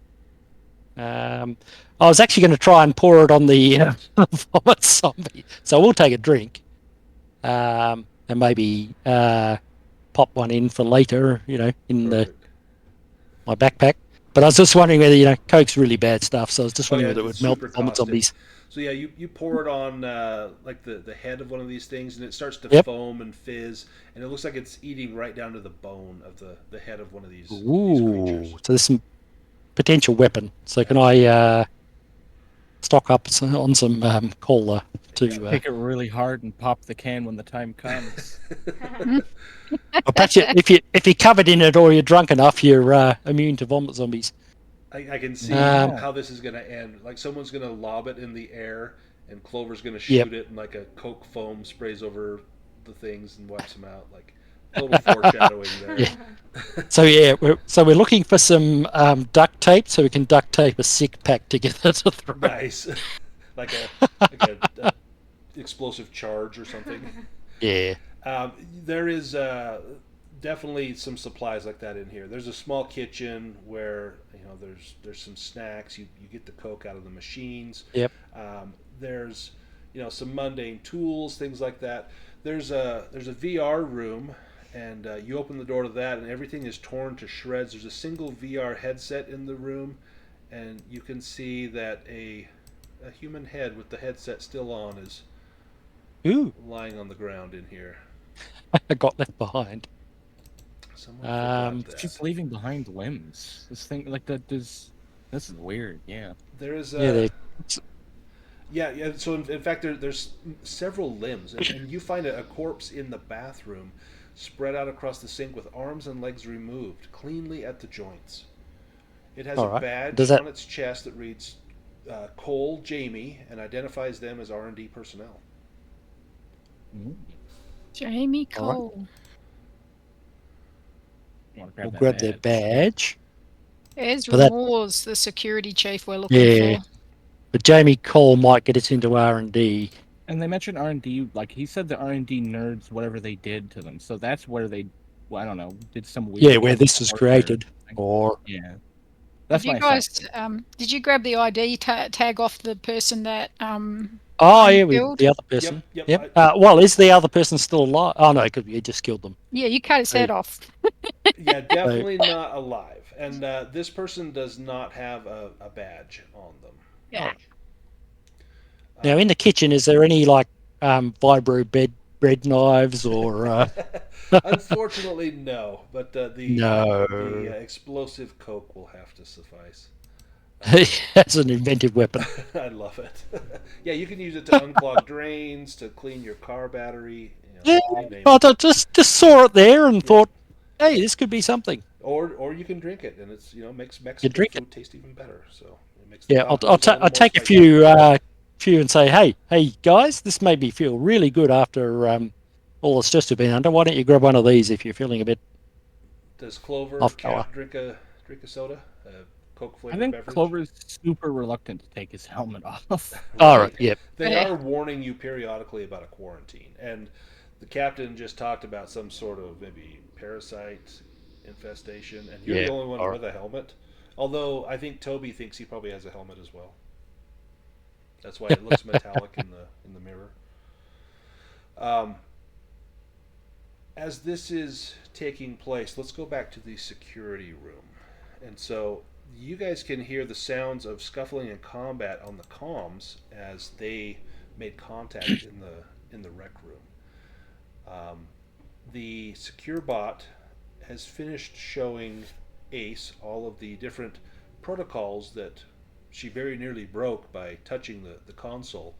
And the secure bot turns around and sees Toby at the console as well. And you see his little red eyes go a deeper, darker red. They flicker for a moment. Please step away from the console. Now. And you see a little short barrel protrude from his chest. He's got some sort of chest-built combat shotgun aimed right at Toby. Ooh.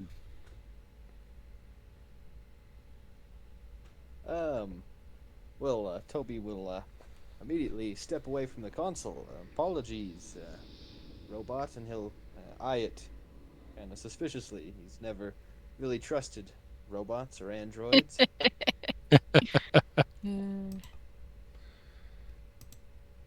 As you step away, you see his eyes flicker a little bit, and he kind of goes back to being a little bit more calm and relaxed. Let's go back to the main map. I'll get on the comms to the group and say, hey, we're all right. We'll tell you a bit more once we meet up again.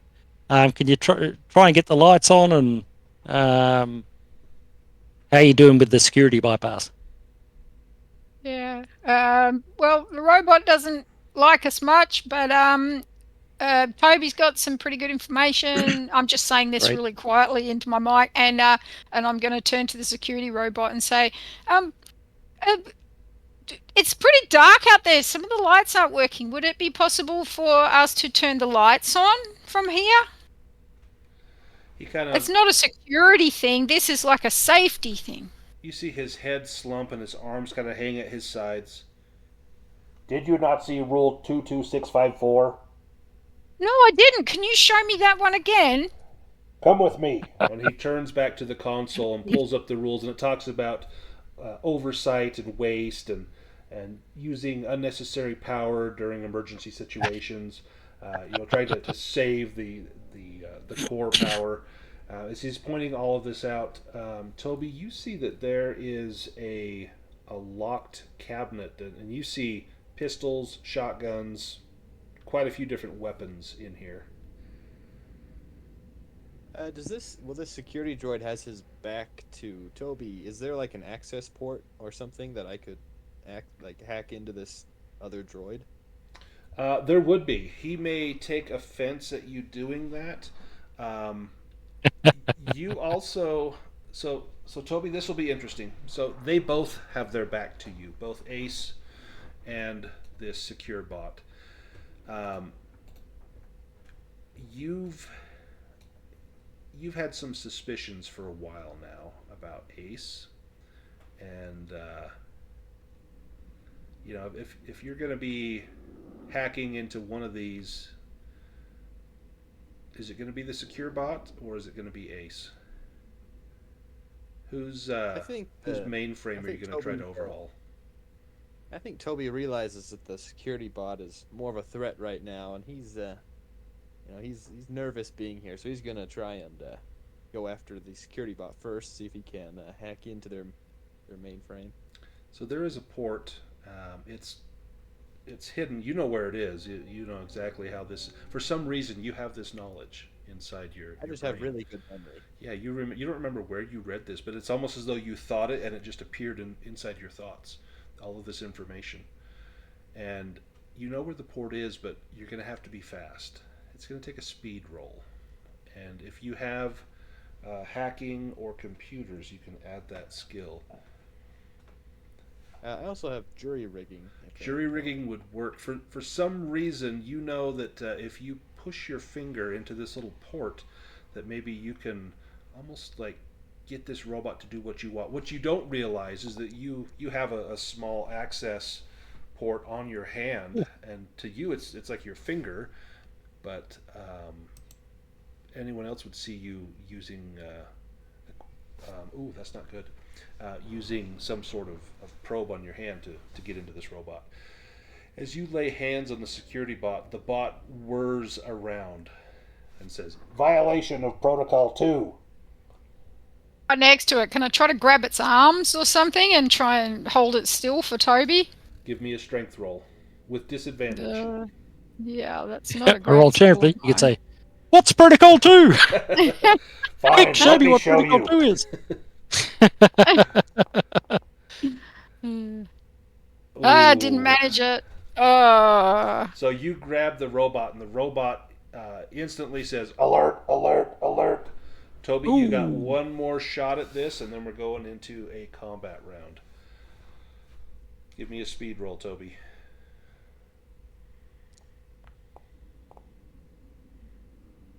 Not quite fast enough. Not quite. So again, you've got hands on it. I'll have the two of you give me a speed roll as combat with the secure bot breaks out. Oh, this guy's deadly. Okay, Thanks so for the heads up. So you can both go first. So Ace, you get to act first, and then Toby, and then the secure bot. I got a crowbar. I'm just going to try and sweet. whack it Okay. right in the brain or wherever its brain would be.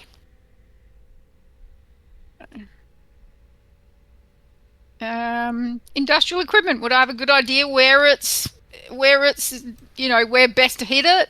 So secure bots are pretty similar the world over, and so you know that a good sharp crack to the front of the head is probably going to do it, but from behind they're more vulnerable. So you may have a better chance at hitting them from behind. I'll give you advantage with the knowledge of industrial equipment, and you can add the skill as well. Add the skill. Cool. That is damage. Nice. So 4 damage. Let me assign that to him. She just hauls off and whacks it on the back of the head as hard as she can. Toby! Excellent. And then, Toby, your turn. So I have a fireproof blanket. Could I just take that and stuff it into his little chest shotgun? Yeah, give me a speed roll, or I'll give you it'd be a speed roll. Give me a speed roll to do that. Can I add jury rigging to that? You can. Yep. Oh man. Close. You've got your hands right near that little shotgun as it goes off. Ooh. Oh, but because the blow of the crowbar, the fireproof blanket, the wiggling, the shot goes off, there's the acrid smell of gunpowder, a blinding flash, a deafening roar, but it doesn't hit anyone. We go back to Ace. Another whack with the crowbar. Okay, if I do it with advantage in industrial equipment again? Yep, let's do it. Okay. Oof. Failure. Oh. Ace, do you want to, Toby, do you want to try and get that blanket in there again, or change tactics? Yeah, I'll give it another shot.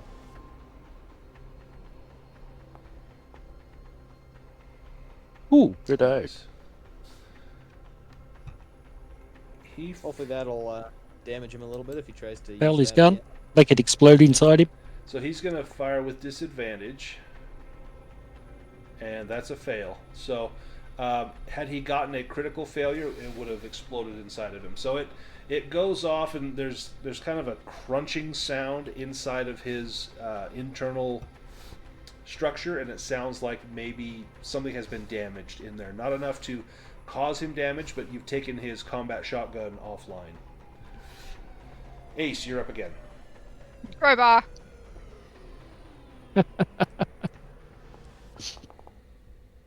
The answer in every situation. It's crowbar. Oh! Remember when I said you guys are using up all your good rolls? Just Yeah. Bang! Bang! Toby, what have you got? So my combat's terrible, so I think Toby's just gonna take out. Does Ace have a gun? Yeah, she does. She's got a revolver. Well, that's also what I have. So I guess I will just maybe if I'm up close to it, I'll have a better chance. You get advantage if you're right up next to him. Yeah, I'll try and find a weak spot on him and fire with my revolver. Ooh! Oh. Ooh, at least it's not a critical fail. The secure bot, you hear him say, "Main armament offline, activate secondary armament." And his left hand begins to just glow and crackle with electrical light as he swipes out at Ace with essentially a stun baton. Oh, critical failure. Getting lucky. She's real graceful. She just kind of slips to the side a little bit. He's going to sustain damage to himself. 3 points of damage. Nice. At this point, everyone in the rec room can hear. You've heard the shotgun blast. You can hear them shouting that they're, in a fight. If you guys want to head to security, it's going to take you about a round to get there, but that is an option. We go to Ace up next. I'm gonna see Well, that. my wife's in battle, so I'll definitely start heading into there, I guess. What about Cap and Clover? Yeah, I guess we better head back. There's nothing left for us in here. We haven't actually been in the storeroom yet, I don't think, but Not yet. We'll go back there. But yeah, I was just checking how far we'd got. Hey, babe, little help. On my way, babe. Okay. I'm gonna seeing that Toby thinks that a revolver is actually going to be useful. I'm going to drop my crowbar down and try with the revolver. Okay. Well, and you have knowledge, so you'll be has potential to do more damage, I guess. There. And yeah, Toby, someone switched this bot to evil. Maybe there's an off switch on his back. Ooh, yes, nice. Success. Ooh, okay. 4 points of damage. Excellent.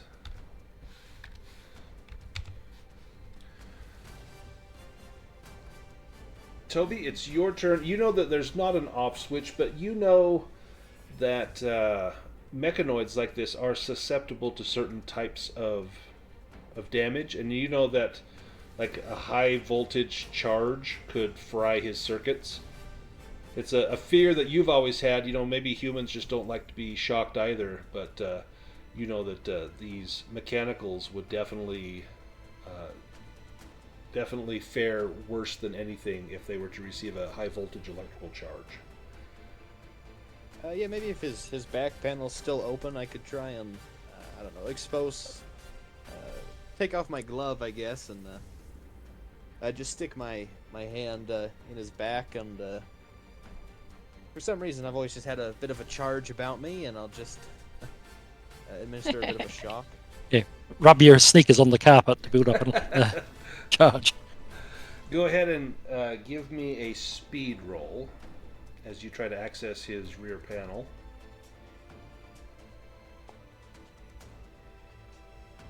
Oof. Now he's wily and he's thrashing around. His eyes begin to flash like siren lights. He tries to smash you with his stun baton with his left hand, and you dodge out of the way. You're just kind of doing this delicate dance where you're trying to access his internal components, and he is struggling mightily to put down this uprising. About this time, the others will arrive. So I'm going to let Raleigh go first, and then Clover, and then Cap, and then we'll go back to Ace, and then to Toby. So if I can't get into the room, of course, but I'll draw my revolver and shoot at the security bot using my mechanical knowledge. So I want to do revolver. Actually, I can use mechanical repair. You know, knowing how to fix things, you would know how to break things as well. I think in this case, that would work. It's labeled as fix broken machines. So all right, go for that. Oh my goodness. Clover. Yeah, I need another one of those. Yeah, this guy he's tough. He's tougher than he looks. Clover, what do you got? Yeah. Well, I got a gun, I guess. Yes, whatever you got that does the most damage, I guess, is the deal. Well, actually, the Vibe Shetty is. All right. That would do far more damage than your gun if you can hit him. Yeah. Can I get in there? Yeah. Yep. There'd be room. It's chaotic, but you'd be able to maneuver in and step aside. Yeah.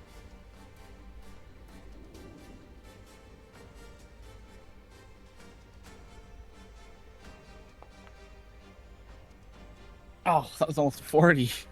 That was close. Yeah, I don't have any like skills that go with my Vibe Shetty, like firearms, so slightly worse with it. That would have been a pass with my SMG. I would have had like 65 or something. All right. Yep. Cap, what have you got? Yes, I suppose we've got to keep that in mind. Our ability to actually hit as opposed to what we can deal with damage. Right. Well, he is a machine, so do you think if we, do you think liquid would do any damage to him? Well, you know, if you got liquid on like a computer, that would be bad news. Yeah, so I Chuck think, you a can of cola. Yeah.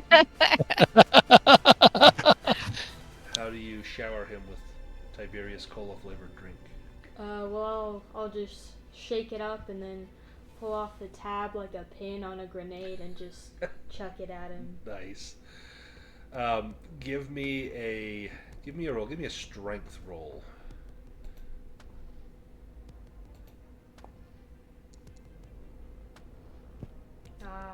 Nope. The cola bounces off of the secure bot and hits the floor, and it's spilling out in a puddle around his feet and around Toby's feet and around Ace's feet. Let's go to Ace. Rod's going to share on the next shock. Yup. All right. Ace is going to say, hey, nice to see you, Tony. Good on you. And then shoot with the revolver, attempting to... You got it, babe. Yeah.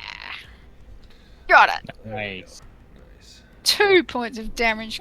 I suppose droids have probably got some armor that's soaking up the damage a bit, isn't it?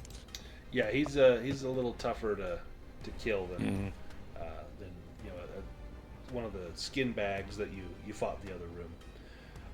We've got Toby, you're up, and then the secure bot. All right. Hang on, that's Toby, not Tony. Oh yeah, sorry. no. Toby with a B. Yeah, no, I was just going to look at my what have I got that does damage? 3DD C84. Oh yeah, I see why the vibrate shitty's good. Oh, I thought for sure a 28 was going to succeed. Okay, let's go back to Tony with an N. So Tony. I might use up the last charge on my your power saw. Saw. Which means we'll have to recharge it, but that's all right. If we can do that.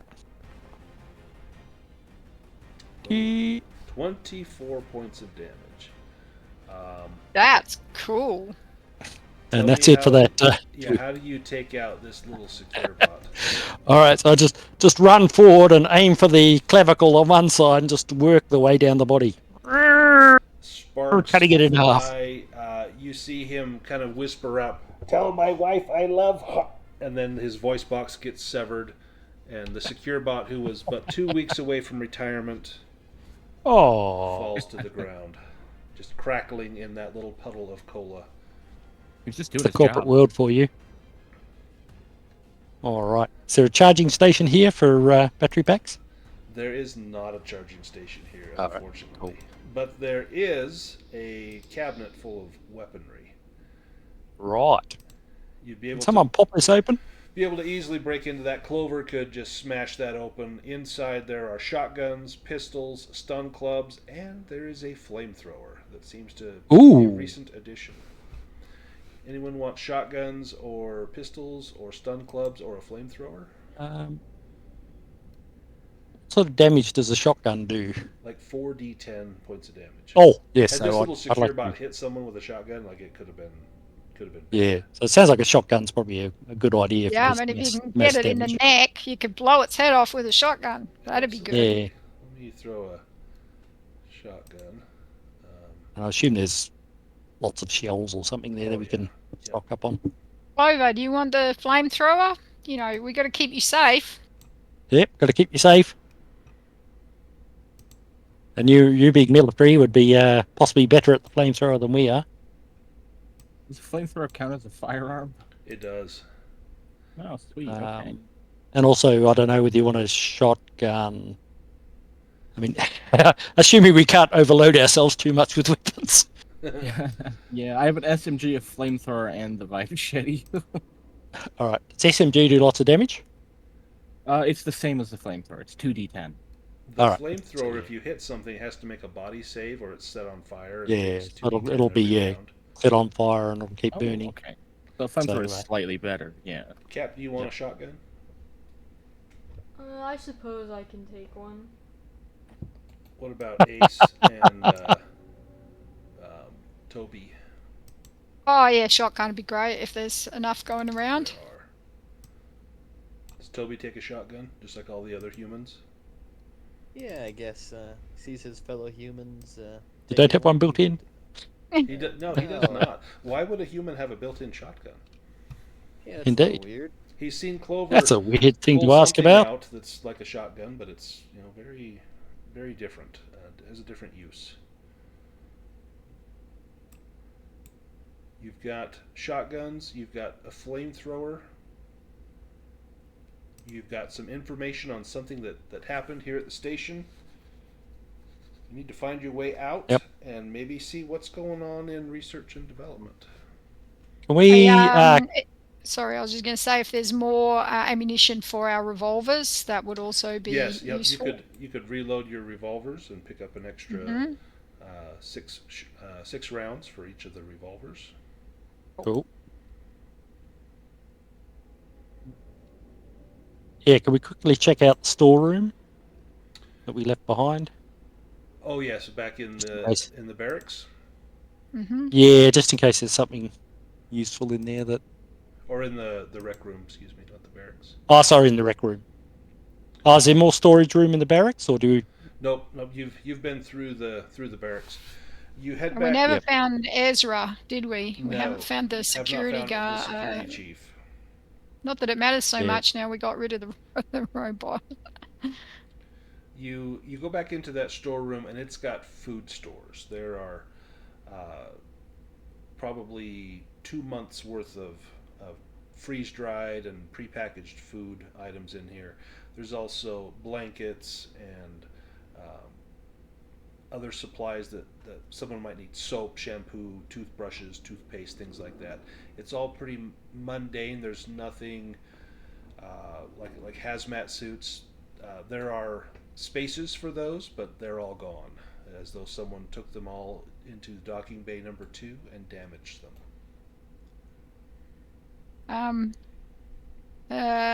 Would we carry food supplies with us, expecting to come to what would have been a Yes. functioning station? So you were going to be here at least a week, so you would have at least a week's worth of food on your shuttle. Yeah. I've also got MREs. Is that a me thing? I thought everybody had them. Nope, that's just you. No, I think it's just you being a. Yeah. You carry extra food around just because. If there's any sort of sweet type stuff there, I might just shove a couple in my pockets. Yeah, I could use there's could use a sugar spike. quite a few. There's different types of gum. There are other jawbreakers and other hard candies that you could kind of keep in your mouth. There are cough drops. There's all sorts of different. Yeah, things I'm here. just gonna shove a few bits and pieces into my pockets. Hey, I'll grab a Toby, you want handful. any of these? I'll grab a handful of gum for some repairs. Perfect. Yeah, you never know. That may Clever. seal up a wound if you had to. Yeah, Toby, hey, you want any of these snack bars or anything? Oh well. Yeah, I might grab some snack have bars. one later. Okay, here you go. Toss Toby one. Cool. All right. I'm happy to play along with Toby's belief that he's a real boy. I mean, we've all got our quirks, right? Absolutely. Yep.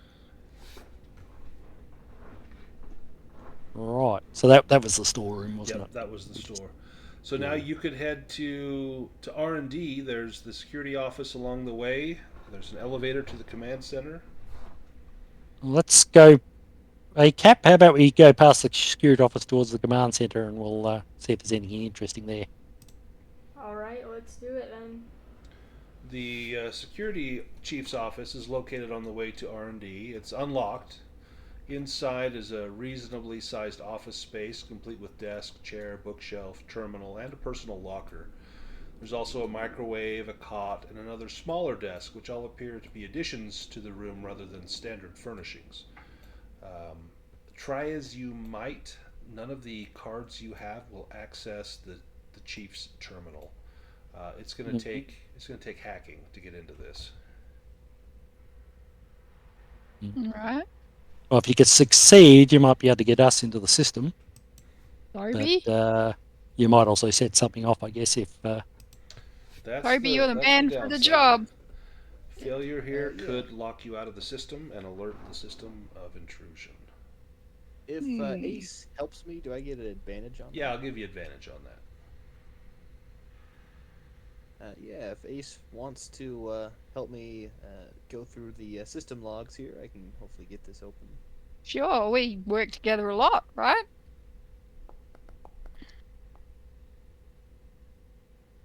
Nice. It's more of an android's job, but I'm pretty good at it.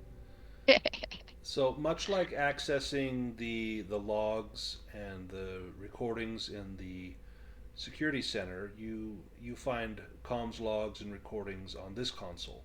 You also gain access to personal logs and emails belonging to Security Chief Ezra Moore. Most of the personal logs are mundane reports, but one, however, details a pair of mining personnel that were stricken with a strange illness that seemed to kill them and then possess them. They were knocked unconscious by secure bots and put in a containment center.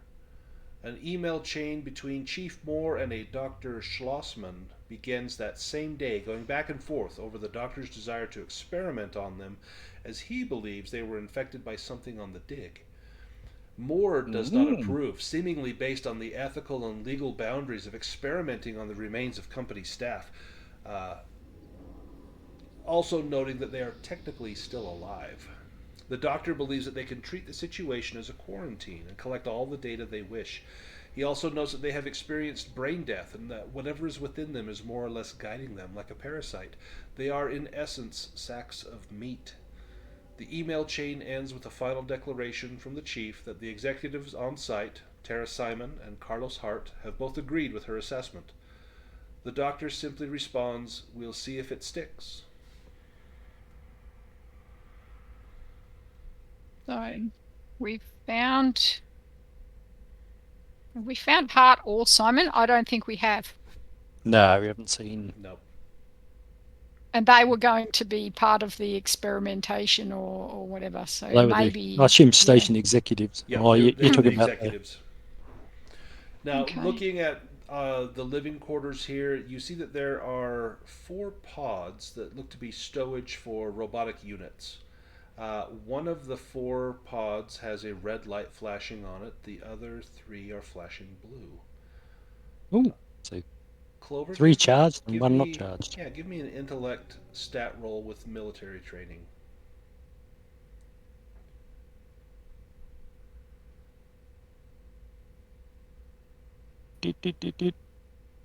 That's our military dude. Clover, are you there? Yep, Oh, sorry. there we go. Perfect. I forget I'm on push talk sometimes. All right. Worries. Yep. Hey, it Excellent. worked. You got it. Close, but it So, worked. yeah, it definitely seems as though these are tied to individual secure bots. One of them has been eliminated. There are still 3 out there. Ah. Oh. Can we? Well- We're in the computer. Can we shut them down from here?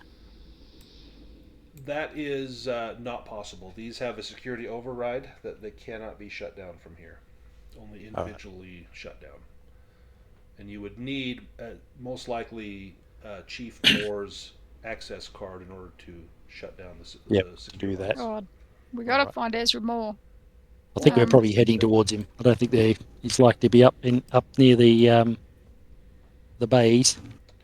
Heading into When we're on R&D. the system, could I like add like all of us in there as like executive permissions or something over the station? That's going to be another hacking roll. Go ahead and make an intellect roll if you have computers or hacking. I'll help again. Perfect. That'll give you advantage.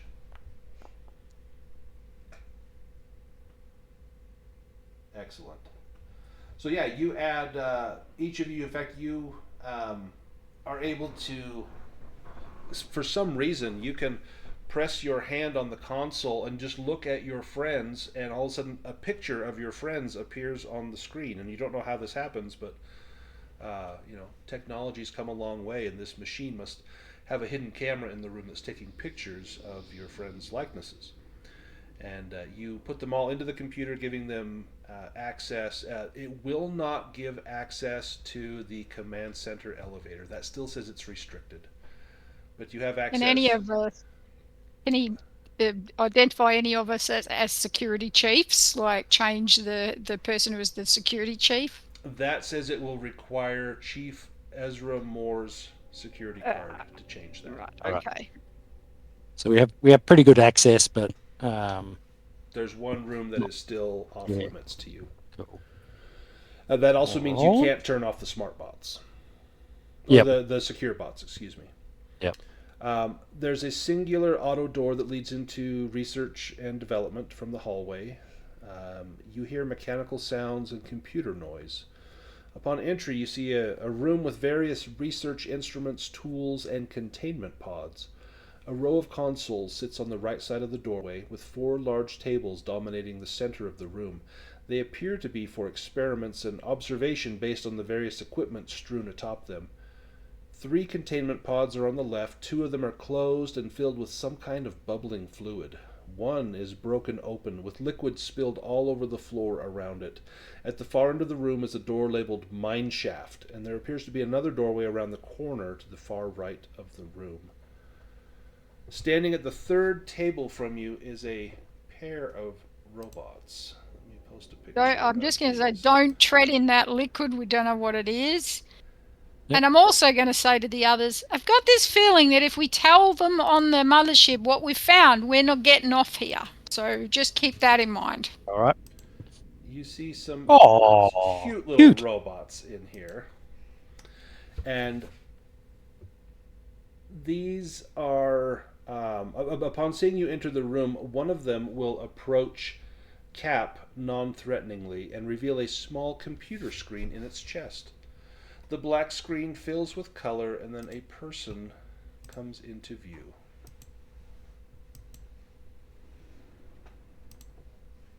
An older man fills the screen with graying hair tied into a top knot. He wears a pair of small spectacles that seem to be a poor fit for his big ears. His eyes are sharp, his cheekbones sharper, and his mute expression largely unreadable. He's wearing a white overcoat that has more than a few crimson stains on the shoulders. I am Dr. Hermann Schlossmann, head of research on board Tiberius Station and current acting captain. In light of the circumstances, I have been aware of your presence in my station. In fact, I allowed it. At first, I hoped you would die as intrepid explorers often do, but I recognize your, shall we say, resourcefulness. I want to know your purpose here. You are with the government, yes? For what purpose?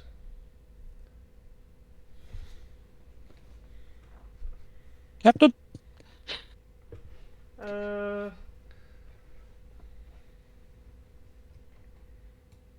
But I whisper in your ear, maybe our purpose is to get off and go away and forget we yeah, ever saw the station. exactly. We were sent here for to just check how things were going, but we realized that there can be no helping here, so we plan on just leaving here and leaving you to your own devices. I am afraid that cannot be. I cannot permit you to leave. Not after what you have seen. But I can assure you, we all plan to forget this ever happened. I don't think any of us want to remember what we saw here. well, frozen bodies floating out in deep space tell no tales, or so they say. However, I am feeling generous. I would like to make you an offer. Help me finish my research, and I will help you escape the station. I mean, know if you, we Captain. disappear, they'll send more people. This is not the end of the story. No, they will not send anyone else. I have a plan. Of course, I only need you, Captain. You are the only one, Captain Sellers. What exactly is this research you say? You know what it is. I know who you are. You do Dun, not dun, know my dun. name, but I know your own research. I have followed it closely. How would you know about my research? A fool does not find information on who the government tries to send. I hacked into the Galaxia's encrypted files. I know exactly who you are, Roger. Tell me, how goes your work with the DNA polymerase? I don't know what you're talking about. Yes, I'm sure you don't. And those files on your personal computer? Look, I can help you. Help me finish my research. It is very much like unto your own. Through secure channels, I will transfer all of my earnings from Kaltari into all of your accounts with an even split. I will even throw in a percentage of royalties from my completed research once I patent it under an assumed name in a nearby sector. I plan to provide the data for use in the medical, military, and genetic sciences, reaping both reward and recognition. The amount will be at 40% of the government contract rate, but has the potential to be much greater in the future based on what I expect to earn. I value it at over 200% of what you're being paid. It will be exponential growth. Captain, you want to know what happened here, correct? I guess I do. About a week leading up to the quarantine, a pair of miners discovered a large deposit of frozen organic material. It emitted a pulse consistent with that of a creature with a heartbeat, despite the ice. Based on readings from their tools, the ice had been in the location for roughly 10,000 standard years. It was dubbed the Heart of Tiberius. When they attempted to move the heart from the position in the rock, a piece of the ice fractured and cut into one of the miners. He changed rapidly into what I call infected. The infected miner attacked his friend, turning him before the two were subdued by the security detail on duty. They were put in containment and placed under observation by the research staff. They were functionally brain dead, according to our scans, yet their bodies and limbs still retained intelligent motion. They had increased strength, speed, and even regenerative properties. My staff and I determined that whatever was within the heart was parasitic in nature, but I believe the parasite takes control of the blood and rewrites genetic code rapidly, co-opting the host and assuming control from within. This is where you can help me. You see, Captain, one of the contained infected broke free and caused the outbreak. I was outside of R&D at the time, The executives in charge both immediately left upon hearing of the containment leak, leaving only myself and Chief Ezra Moore in charge. Moore attempted to organize a defense. I took control of the bots and tried to do my part, but it was too chaotic. All I could do was watch as the people on the station were torn apart. I've tried to make the best of a bad situation and continue gathering research data. I believe I am very close to uncovering the secret of realizing the symbiotic potential of this parasite without the negative effects. There's just one more step in the process. I need to collect Security Chief Moore. If you can do that for me, we can work together. I can provide you with limitless resources for your own research. And your own research ties in very closely with that of mine. I'll do it. What about And your allies? I'll play up and say, well, I'm interested in surviving, and I'm interested in surviving and earning a bit of money on the side. Not only surviving, but making yourselves very rich. And all you have to do is bring me Security Chief Moore. Let me guess, the security chief is in the mine? Yes. However, I have ways that will assist you. I am too valuable to go and get her myself, because if I die, my research dies with me. However, the security chief was taken somewhere into the mines. The smart bot show them the door, and you see the little robot point towards the mining section door. Yep. The smart bot has a small antenna attached to a chassis that resembles a backpack. This is the neural dampening field. The parasite seems to communicate through localized telepathy between hosts.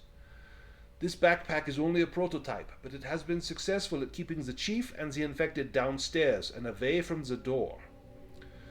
The chief has become something else entirely, and will be of great danger if you do not take this neural dampener. I will allow you to have it, but I will lock you in the mining sector for my own safety in case you fail. I cannot have her getting at me, and this is my only protection. What about the rest of you? Can you be trusted? And he looks directly at Ace. You said to Cap, who I side-eye again, you said to Cap, I only need you. What did you mean by that? I need his research to complete my own. But if the Cap says that the rest of you are worth the cost and wishes to share the money, then it matters not to me. There will be more money than any of us can even fathom. You will never have to work again. And you need all of us to get the security chief anyway. Yes, there are many of the infected with the chief. This device will protect you somewhat. It will weaken the chief and keep them at bay, but she is still very dangerous and wily. You must be careful. She is very smart. Not smarter than I, of course. You can hear and talk to us from this bot as we go? Yes, this smart bot will be my eyes and ears with you, and if the worst should come to pass, well, I thank you for your efforts. But if you bring me the chief, I have access to a private shuttle.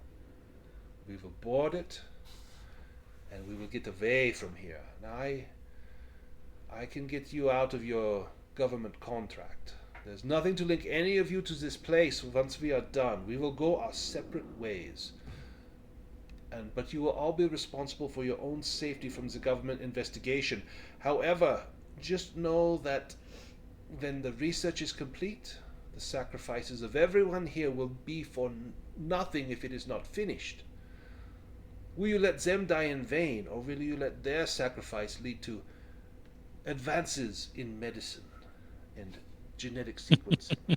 It is only We have to bring the do we have to bring the chief alive? A semblance of life? I don't yes, know what it would be. I need to extract a portion of her shall I say, brain tissue. It must still be warm, but it needn't be alive. Oh, so we can get the head off and bring it back. That will work. Right. Is there like a case in the lab here somewhere we can put it in to preserve it?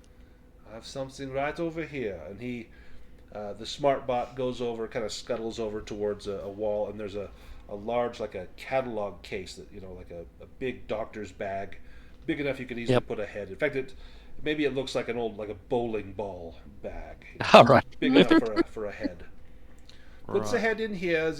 Will keep it fresh until you return. But I do not think it will take you more than perhaps an hour. Yep. Now, it seems that the best weapon that's been working on these things is vibro shetties. Do you know where any more of those are? That I do not know, but if you can find a laser cutter, that works even better. Right. Do you know where any of those would be in the station? Unfortunately, in the mine. Ah. All right. So we'll have to keep our eye out. Are we all in on this?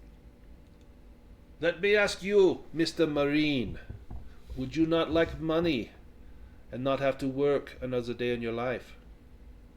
Oh, you guessed well. I don't know about all the chemistry and ethics. You had me at money. You needn't worry yourself about ethics. Medical ethics are my problem, not yours. Your name will be sanitized from all the research. What about you, Mr. Toby Sr.? Well, I suppose if the other humans are going along with it, then I will too. Yes, all you humans will stick together, eh, Toby? Yes, that sounds like a plan. And he kind of chuckles. And you, Mr. Tony Roller, are you okay with this? Can you be trusted? As I said, I want to survive, and I'm loving the thought of the money. So. And your sweet wife, tell me, could is there something more could be done for you besides the money?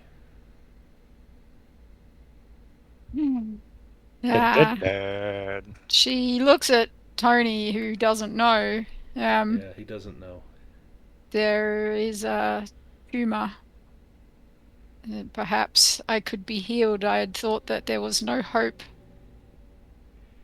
The research might heal you. If Roger I look at you surprised. Yes, if Roger and I can complete our research, this should be able to heal you. Now, Toby, when you hear Ace say she has a tumor, what do you think? I'm shocked. That's Tony. Yeah, sorry. Tony?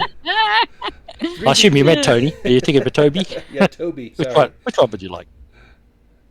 3DDC84. When you hear Ace mention she has a tumor, what do you think? Maybe not out loud, but what do you think? I think that perhaps he's got his information wrong. I'm fairly certain that Ace is an android in disguise. Dun, dun, dun.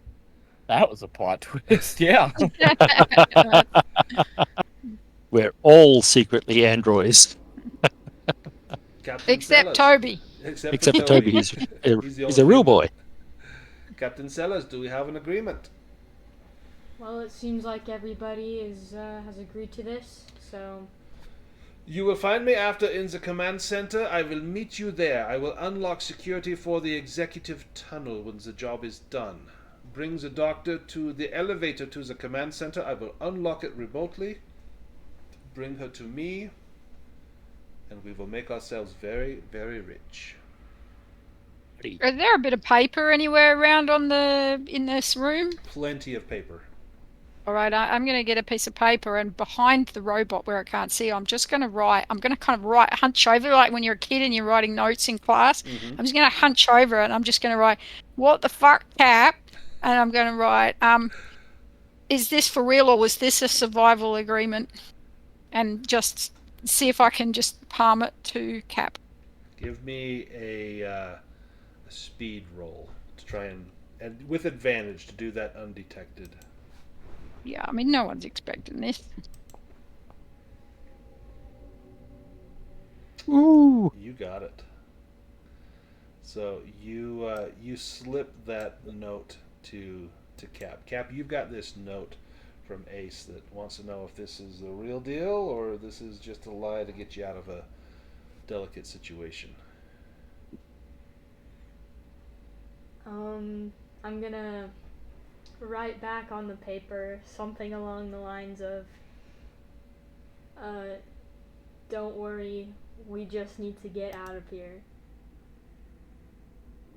I'll give her a nod or him a nod. I'm not sure. And I'm going to look at my Tony baby, and I'm going to say, I'm so sorry, baby. I didn't want to tell you. I didn't want to hurt you. I wanted us to get this last mission so that you'd have more money. No. Now, How long's it Clover, been? how does Clover feel about hearing? You're already paying money to these people, and now they're concerned about is money, and they're gonna probably take more of the money that you're gonna make. You know they're gonna start asking for more. I think we can cross that bridge when we get to it. Or burn that bridge when we get to it. Or burn it, yeah. Or shoot it. Apparently, there's going to be so much money going around, it won't be an issue. Yeah, I mean, we may not care after this mission, Clover. You might be free. Oh, I will be free. Dun, dun, dun. Now, on a more practical level, is there acids and interesting chemicals around in the lab we could take with us? Give me an intellect roll. If you have chemistry, you can add that skill. Uh, or if you have pathology. All right, so I might turn to the group and say, all right, group, this is a lab. Is there some stuff in here we can use to attack the life forms or subdue them or slow them down? So I'm looking for people who have got chemistry skills and Yeah, Toby has. and He's asking Cap quite as well. chemistry. Go ahead and Obi's got him. give me a roll there, Toby. I know. Is it the captain has biology? If they wanted to help me, maybe I don't know as much about creatures, but I know certain acids, and the captain could help me figure Yeah, out. I think the captain has exobiology, which would be Yeah. perfect here. So I would say that will give you advantage.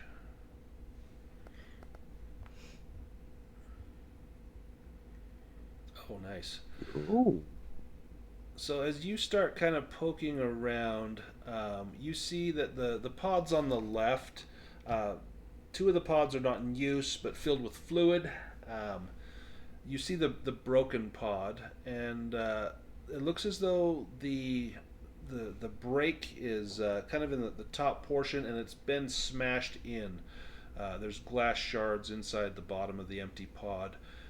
There's no blood in this pod. The other one seems to contain some sort of sterile fluid that this is often used in like a tank you could put a burn victim in, and this would heal their burns quite quickly. So this has been used to try and heal someone with skin lesions. You don't see any sort of acids or anything like that, but there is. You do notice that that one of the terminals is on, and just peering at it, you see that there's data probably related to the heart of Tiberius. As you approach it, Dr. Schlossman says, "No, no, no, that is enough. Please step away from the terminals. Do not interfere with my research. These bots look cute, but they pack a great punch." Do you persist? No, apologies, Doctor. I will just looking for something that might aid us while we go and retrieve that head for you. Take the backpack, the neural dampening field. That is what will protect you. Now, seeing we're in a lab, is there a charging station for batteries and things, battery packs? No, that would be in the docking bay. That is where the charging station is. We do not need power tools here. We use fine, delicate tools here. Fair enough. All right. Do Should we kick off, team? we head into the mine? Who wants the neural dampening field backpack? I'll I'll grab it just in case we need to repair it. Or do we think we want it on the first person? All right, I'll grab it then. Okay. I'll throw that on your character sheet. You've got the neural dampener on there. It's a little backpack with an antenna coming off the top of it. According to Dr. Schlossman, this will keep the infected at bay. I like how you didn't say it will keep the infected at bay. Well, when they charge you, May like a group of animals charging the electric fence. Ooh, the mining section door leads into a dark, rocky decline. Strangling heavy air fills the lungs with the stench of death. Boulders mingle with the industry of humanity. Small conveniences like handrails and lockers cut into the jutting cavern. Splotches of blood coat the occasional stretch of ground. You hear the smart bot buzzing to life. This is Dr. Schlossman. Please keep this line open for communication. Let me explain the situation in the mining section. Security Chief Ezra Moore was brought down here by some of the infected. I do not know what she has become, but it is something different altogether. I sent a pair of smart bots attempting to locate her. The infected on the station do not usually attack bots, but as parasite cannot subsume inorganic tissue, I thought they were safe. But the smart bots were ambushed in a calculated, planned assault. Something has changed. I always assume my dampening field is still in effect against them, as they have yet to come back to the main area of the station. I can only assume it is because of what my device does. So far, it has there's a proved generation 2 down here. Yes, I fear some mutation, perhaps. We did find one in the station, though. The leftover, I guess. Perhaps I missed one. I have been secure in this bunker for so long, I have not gone out to see what else there is there. So you're in the command center. I have said too much. All right. It grows quiet. The shaft opens into a large, spacious cavern. Machinery, tables, tools, and various implements dominate the center of this space. Various stretches of wall show signs of drilling, though not recent, and a few non-precious materials are exposed. There's a corpse in the center of the room that is clearly visible under a table full of tools. At the far end of the room is another opening that appears to go further down. Sticking to the shadows. Is this a good time to have a break now? Yeah, you guys want to take a quick break? Yeah, that'd be good. Yep, let's take a quick break, about 7-8 minutes, and we will be back.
Kobolds are afraid of me. Crafted from numbers.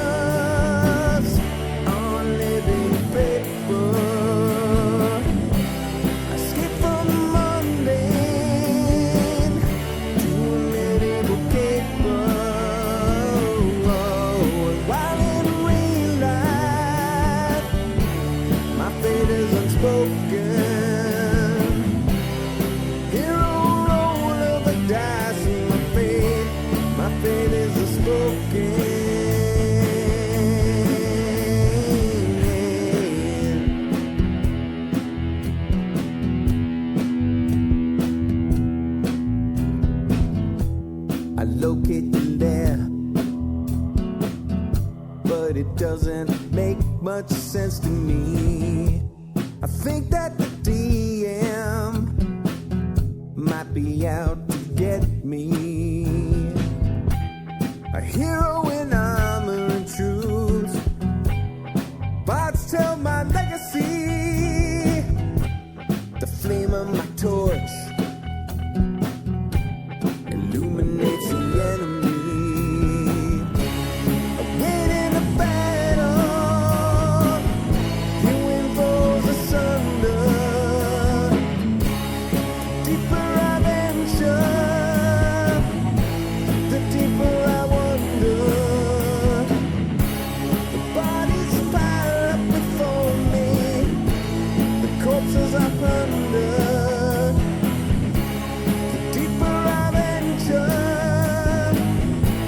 the deeper I wonder. Crafted from numbers on living paper. I skip from the mundane to a immutable caper.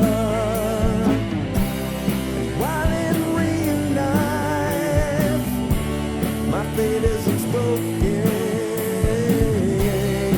Hero roll of the dice and my fate is unspoken.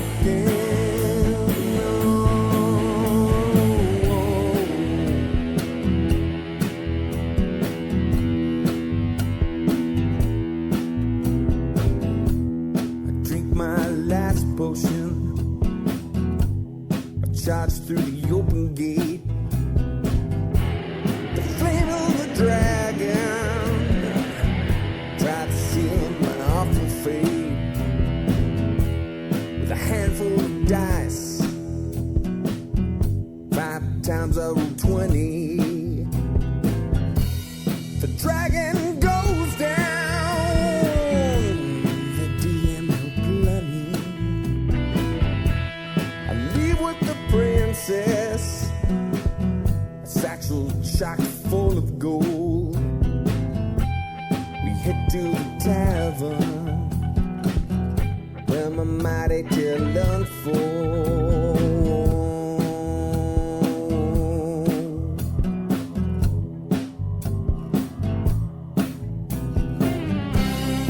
Crafted from numbers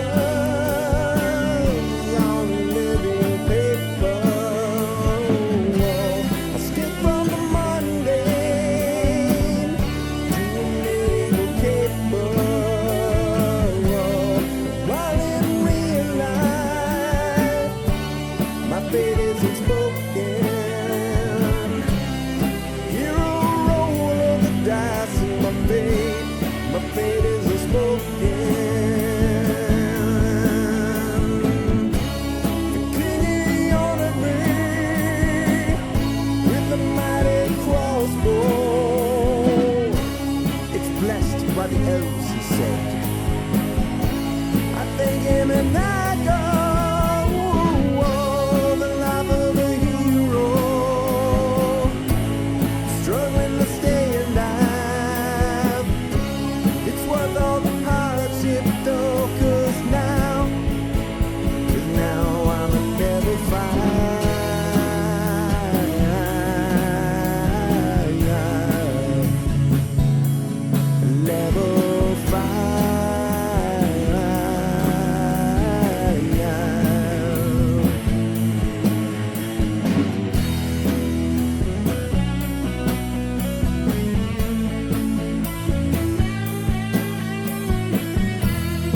Cameron, you become the star attraction.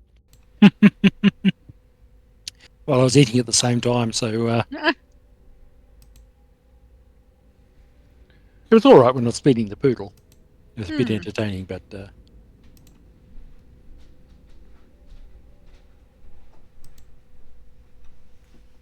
All right, I am back. dun dun dun. You missed the poodle, Cam. Oh man, Oh. darn it! All right, have we got? Oh yeah, forgot where we were. Now I remember where we are. So we just came into the room. We can see that there's tables, tools, implements here and there, and there is a corpse in the center of the room, and there's another opening that seems to go into the mines from here. Once we've got everyone here, we can go ahead and get started. On my map again.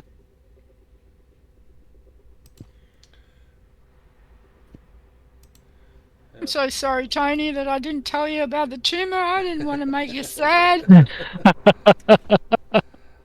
Babe, But now you can't leave me. he's got even more motivation to see this through. Is Luke back? Are you here, sir? Yep, I'm here. Perfect. And Henrik, are you here?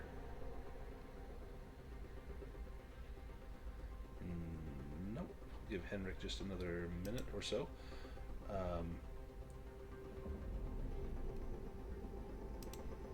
The neural dampener feels warm against your back, Raleigh, as you wear it.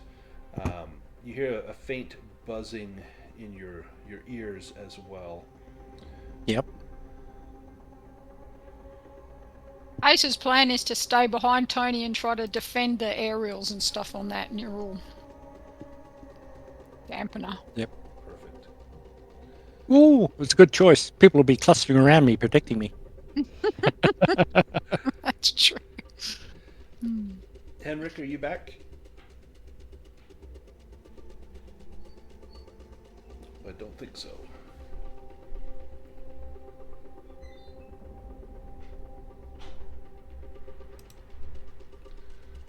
Give him just another moment. While we are waiting for Henrik, what is everyone else inclined to do in here? Do you want to check out that body or just head into the mines? Definitely check out the body as a possible threat. If it's been turned or Has not. it still got its head, for instance? The body does not have a head. From here, you can tell it has been decapitated. There it looks like there's a name tag on it, but you'd have to get up close to grab that. Oh, name tags are good. Who wants to go and get up close to that body to get that name tag? Sorry about that. I'm back. You back? Okay. Who's the guinea pig that's going to go get that name tag? Yeah, I bet Clover would want to check it out. Clover, give me a fear save as you get close, knowing that this thing could potentially rise up and attack you. Ooh. Yeah, as you get close, again, your heart starts to pound. Sweat is beating on your forehead, inside your visor. You maybe kick at the body, and it doesn't even twitch. It's like kicking a piece of roadkill. You look at the badge, and the badge reads A. Solazzo, and this is one of the station's miners. You can tell that this man was decapitated by a laser cutter, and you see the laser cutter nearby on a table. It's got, it's missing a little bit of ammo, but it is there. Do you take up the laser cutter? Ooh. Yeah, that's a pretty nice piece of kit. I probably have to give one of my weapons away or leave it there. Yeah, I think I probably would take that. That's some pretty heavy equipment. Although it's probably industrial equipment. So the laser cutter, I think, does like 1d100 damage. Yeah, Ooh. yeah, it does. Crazy damage, but I think you've only got how many uses? Have I got it written in here? The ammo Oh, just says yeah. So NA. it's 1 round to recharge in between shots. So you could do a shot, spend a round recharging, then do another shot. Do you want to drop the SMG? Do you want to drop the Vichetti? Drop the flamethrower? I reckon he'd probably set his SMG down. He's not even used it once. Yeah.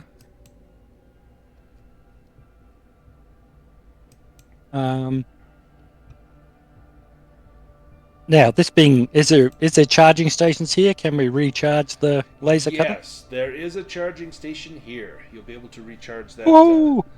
that device. All right, so I set to doing that. Recharge the laser cutter and also recharge my saw. Perfect.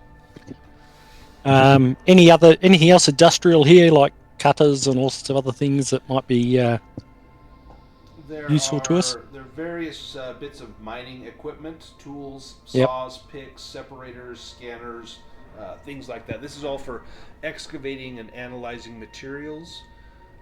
Yep. There's you can see there's various mineral deposits in the walls of this shaft, and as it goes down into the cavern, you can see veins of quartz-like crystals sparkling in the lights. Yep. Heading down. Are I there use any their- more- Oh, you Sorry, go I for was it, going babe. to say, are there any more vibrosaurs or anything like that? There's only the one laser cutter. Is there anything else that we know would be good for doing cutty That damage? would be the best weapon here. There are no other Vibchettis. It looks like that laser cutter was down here probably to do repairs or some sort of work on the machinery here, Yep. rather than being a weapon. But it could be repurposed as a weapon, especially in the hands of the Marine. All right. Are there any comms equipment down here we could sort of scavenge to repair our ship? There is not anything down here that would be useful for that communication wise. There's a lot of spare parts. Most of it's going to be for mining equipment. Yep. But nothing that is Yep. communications. Although, let me have Ace give me an intellect roll with. Do you have jury rigging or mechanical repair? Give me a roll with disadvantage. I only have industrial equipment. Oh, that would be even better. Or That would work. computing. Yep. Okay.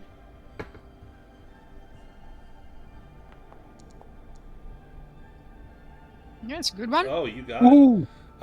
You know that there's equipment on some of these mining machines that are used to connect to like the central network, and it could maybe be repurposed. There's a chance you could repurpose that to hopefully give you some short range communication off of the planet, maybe contact the Galaxia.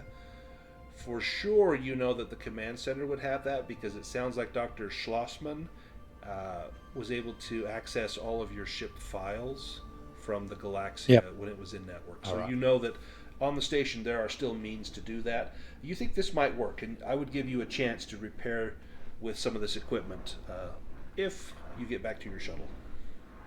Okay, Yep. great. All right. Just grab anything that I think we might need or might be useful. Perfect. I don't even know if we want to contact our. Yeah, no, mothership we at may the not want moment. to, but yes. But at some point, if we're escaping in our shuttle, we'll want to be able to communicate with Mhm. other people. You head down the mine shaft? Looks like there's mining vehicles around. Can we take a mining vehicle? You can. You know it won't be quiet at all. If you're going to be stealthy, that's not going to be the way to go. But you could. Yeah, There's so- some little crawlers you could take. So I'll talk to everyone about that. Do we want to stealth in?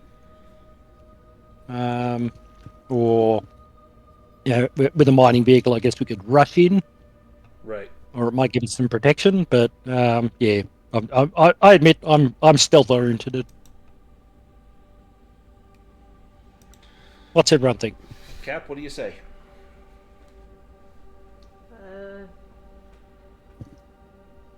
Yeah, I guess. Let's just go for it. Take the mining vehicles in there? Yeah. Clover, Alrighty. you going to take the lead? Or are you going to let the person with the neural dampener take the lead? That's a good point. I don't know if Clover really cares about all that science garbage, though. This sounds like a fun plan to him. Yeah, you're itching to use that laser cutter on something, whether it's one of these infected or the person that you make monthly payments to. Hey, look, I'll drive the second vehicle. You just come back here with me, Tony. I'm going to have a quiet word to Clover and say, look, I'm sorry. I know I've been a bit of an arsehole to you. But getting my wife healed and getting out of here is sort of more important to anything. And I'm sorry I've been extracting money from you. And, you know, I've forgotten what I know. I'll never tell anyone about it. Well, there's some real empathy from you there, friend. Thank you. He says he slices my head off with the laser cutter. Do you take him at his word? Do you trust him? Of course not. It's a start. Anyway. The cavern is quiet, and any sound is magnified, and the rumbling of the carts as you head down the tunnel is terrifyingly loud as it echoes and booms through here. The headlights on the carts illuminate the path ahead of you. There are some strings of LED lights down in here that light the pathway, but you get a better view from your headlights. As you near a bend, you come around the side and you see someone.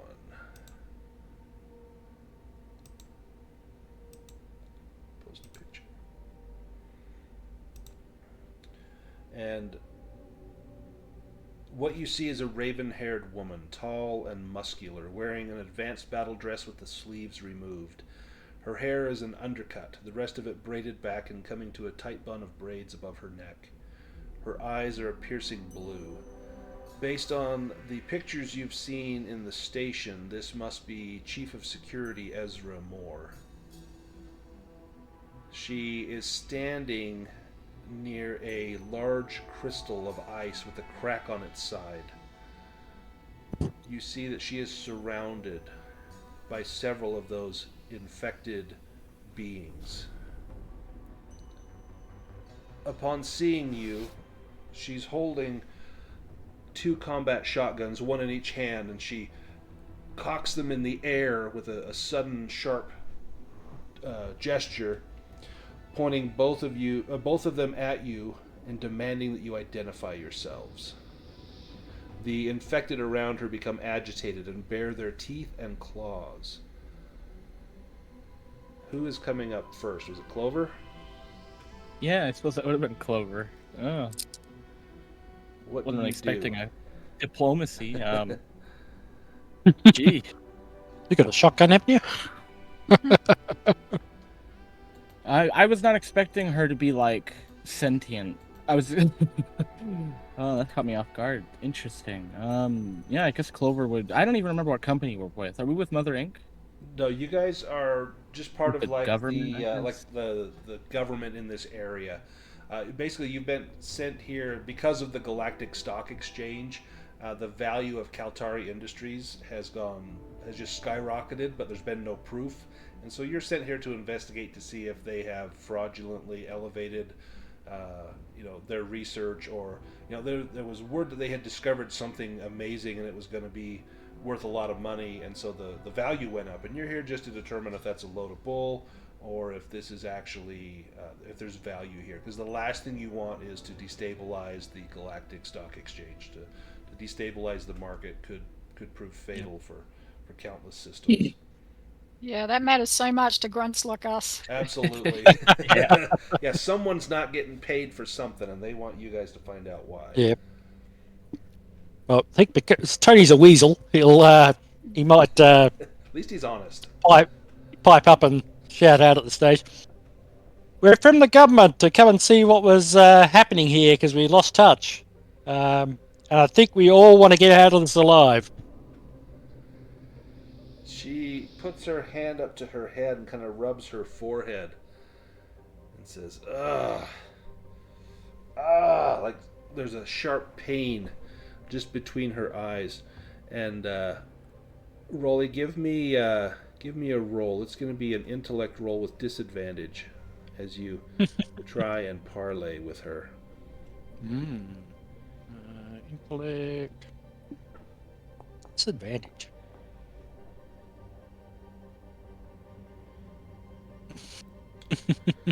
She looks at you and grits her teeth. You're working for the doctor, aren't you? Oh, she's got a deep, manly voice. You're working for the doctor, aren't you?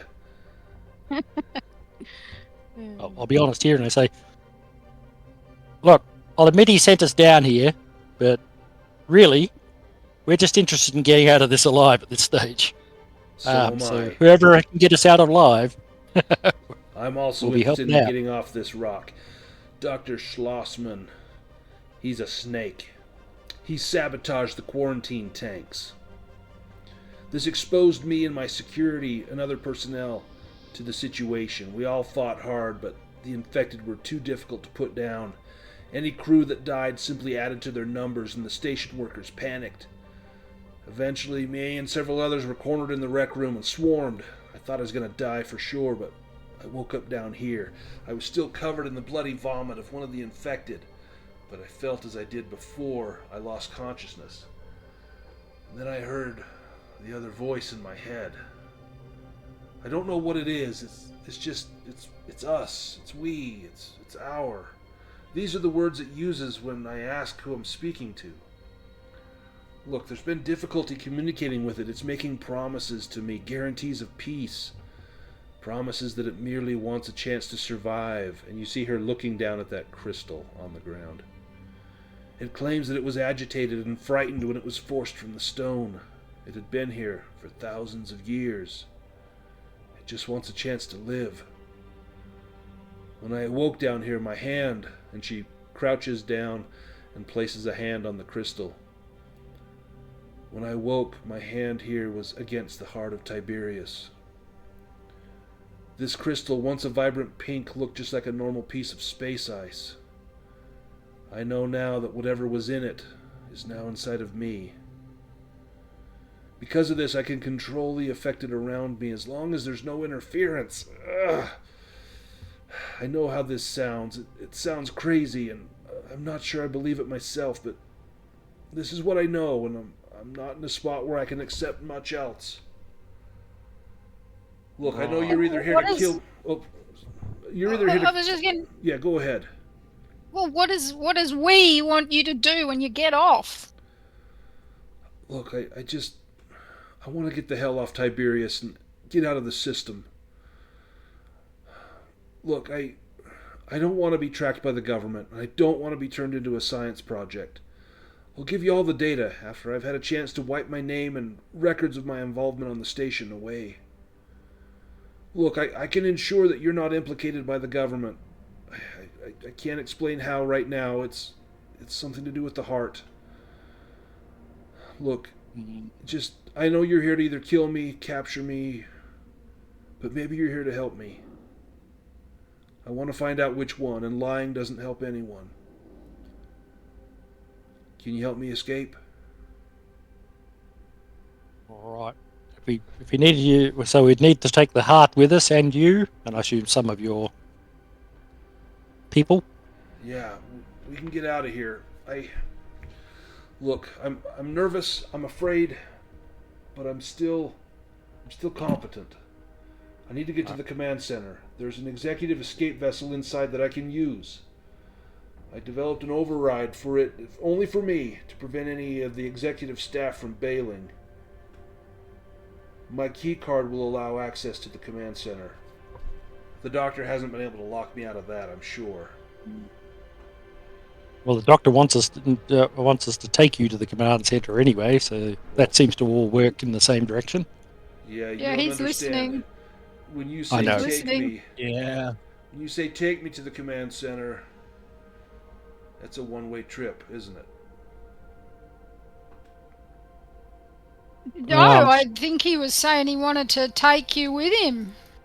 I think. To take me with him. Yes, I exactly. He think definitely wants you. he wanted to research, I think. That's what he told He us. wants to help all of us. I'm sure he wants to help you. Do you trust him? Well, as the captain, I have to say I do trust him. Look, if we're gonna trust each other, turn off that device. What? I don't think we can't trust each other towards the as captain. long as you got that device on. Oh, the backpack. Yeah, and she points at Rolly that's got the neural dampener on. Is that what's making your head hurt? Yeah. Oh, destroy it. And then I'll go with you. So I look towards the captain, because I assume I can probably turn it off rather than destroying it. Just to see what pans out in the situation. Do I get a nod from the captain?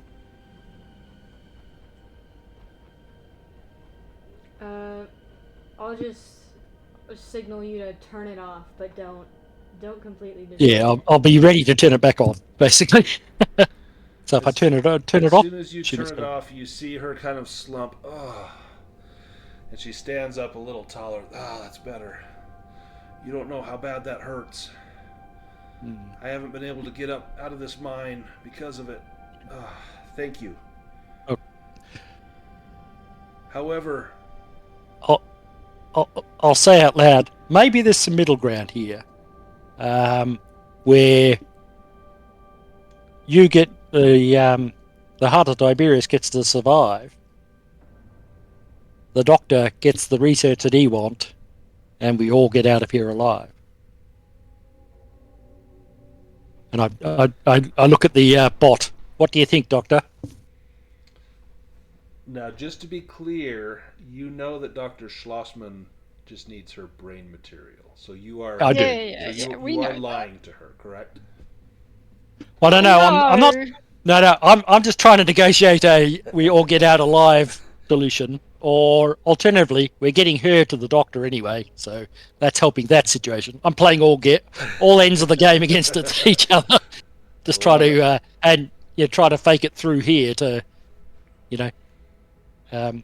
whichever coin toss wins. So I look around at the robot that's communicating with the doctor and wink at it and say, "What do you think, Doctor?"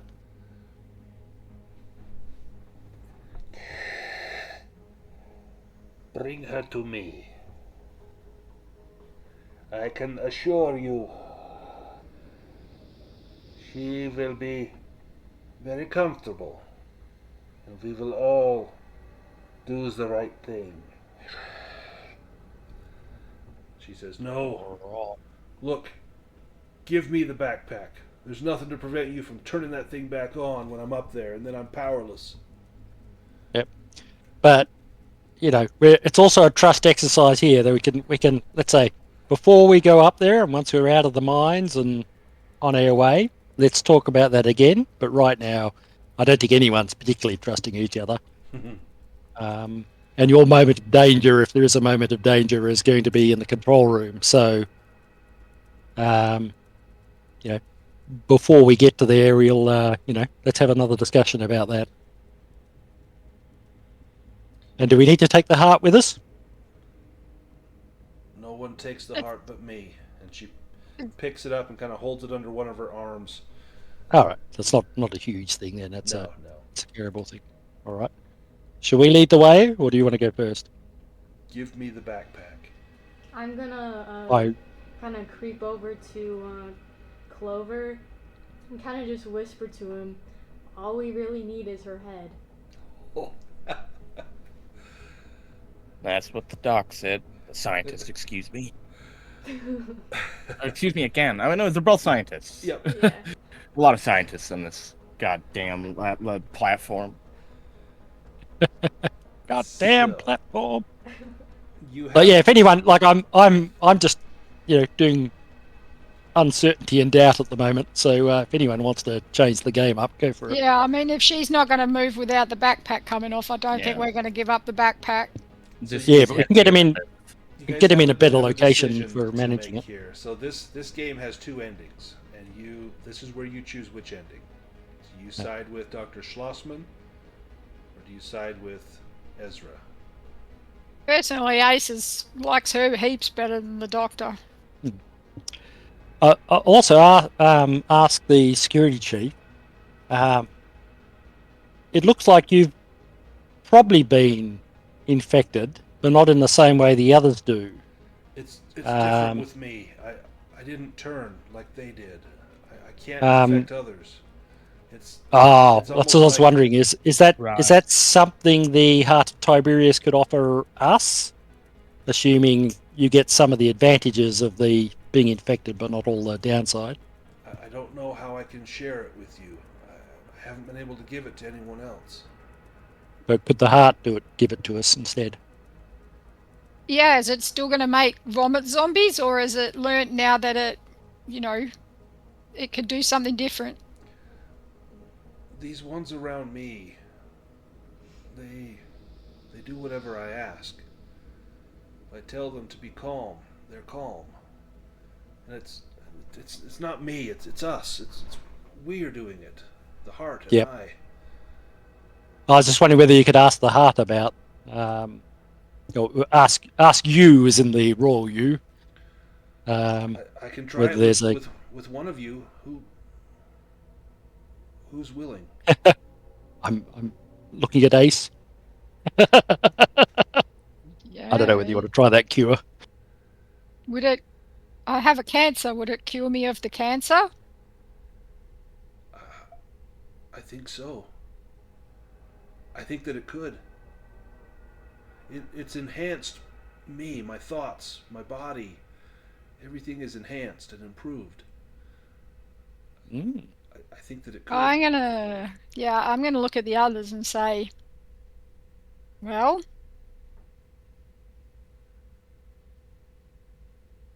I look at Clover, and get eye contact, and then look at the bot, and touch my shotgun. Copy. I mean, I think she was a better person. Oh yeah, I'm just what if you want to, go, if you worth a try. I'm interested in trying it from the cure point of view. It feels like the morally right choice. Ace is gonna just walk straight up to her. All right. As that starts to happen, I'll turn around and shoot the bot. Tony, baby, kill me if this goes bad. Let me drag some tokens out here. I hope everyone's okay with this. If everybody's not, someone needs to speak up. Yep. And I'll say as I start to do that, this bot's got to go. So that. Oh, Don't say it to the bot. All right. So Ace. Oh well, everyone have a good idea of what's starting to happen, and Ace went up to Ezra. Rolly, give me a speed roll as you try to get the upper hand on this cute little bot. Cute little bot time. Speed. You can add advantage to it as well.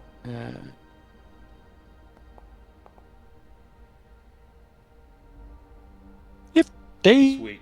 Okay, you're gonna get to act before the bot.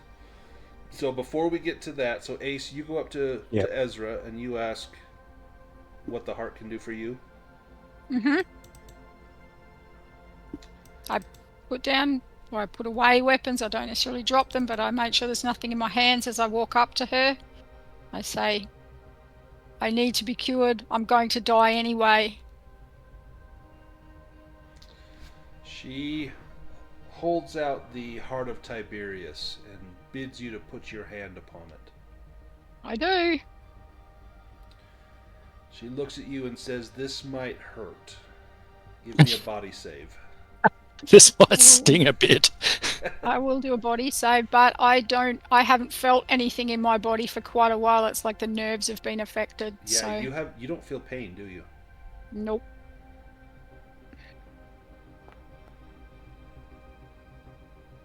Ooh. Oh, close. Nice. Toby Senior what do you do? You're doing normal human things. When you see Ace go up to try and get infected by this, what's your response? What's your reaction to all this? There's this whole nonsense about a tumor. What do you think is going on? I think Toby's a little concerned and thinks that maybe the android amongst us has maybe lost sight of their programming, and he's going to activate that software that he's installed. Tell me about that You know, software. I thought you were my friend. My robot friend. So what is that software? So Toby is convinced that Ace is an android in disguise. So he secretly convinced the Medibots to implant a software update into their CPU, and ever since they have been acting more like a synthetic, unable to process human pain response.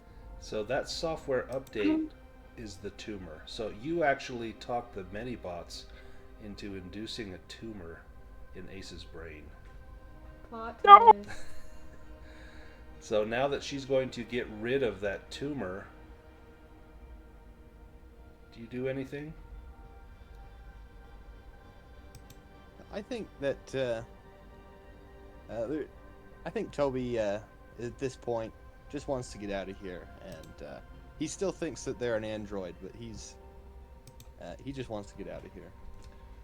So Ace, you put your hands on the heart and you feel a terrible pain, and it's almost a pleasure because you've not felt this in so long, and to have gone so long without feeling it, you almost are relieved at feeling this pain. It's a throb at the base of your skull, just back by your neck, and you can feel it traveling forward, and then you feel a fullness in your sinuses, and your eyes begin to water, and you can feel something in you.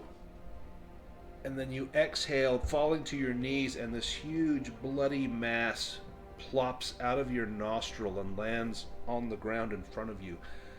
This is the tumor. And you feel that space filled by something different. And you look at Ezra, and she looks at you, and you hear a voice in your head that says, "Amazing, isn't it? Welcome to us." And you can sense the thoughts of the various infected that are here around you as well. And you do not sense any sort of ill will or danger, just the desire to survive. Can't sense any ill will or danger. They just want to survive. Just like us. Raleigh, I'm okay, Tony. I think I'm okay. Right. Shoot the smart bot. And you can give yourself advantage on this smart roll. bot. What have I got? I've got mechanical, and I'll go for advantage. Just with the shotgun? Yep. Oh, it's a lot of dice. Oh, good one. 24 points of damage. Okay, that's going to wound the bot.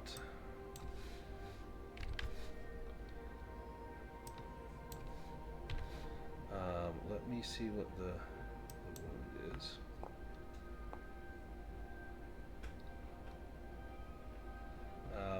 Knocked down. So it gets knocked down. The bot falls down. You actually blast it right in the little video screen. Yep. You cannot see Dr. Schlossman, but you hear a "Scheiße!" You hear a shout coming through the speaker as the smart bot falls down. "Get up, get up, get up! Kill them! Shoot them now! Bring me her head!" And what is Crimson doing? Or sorry, Clover, not Crimson. I'm thinking of the 70s song, Crimson and Clover. Crimson and Clover. Clover and Clover. What does Clover do? Yeah, Red Clover. Tony did give him a generous signal, or Rolly, sorry. So he'd probably actually lockstep with him. I don't know if he's very quick. I could do that speed roll if you like. No, I'd say as this thing gets knocked down, you got the jump on it.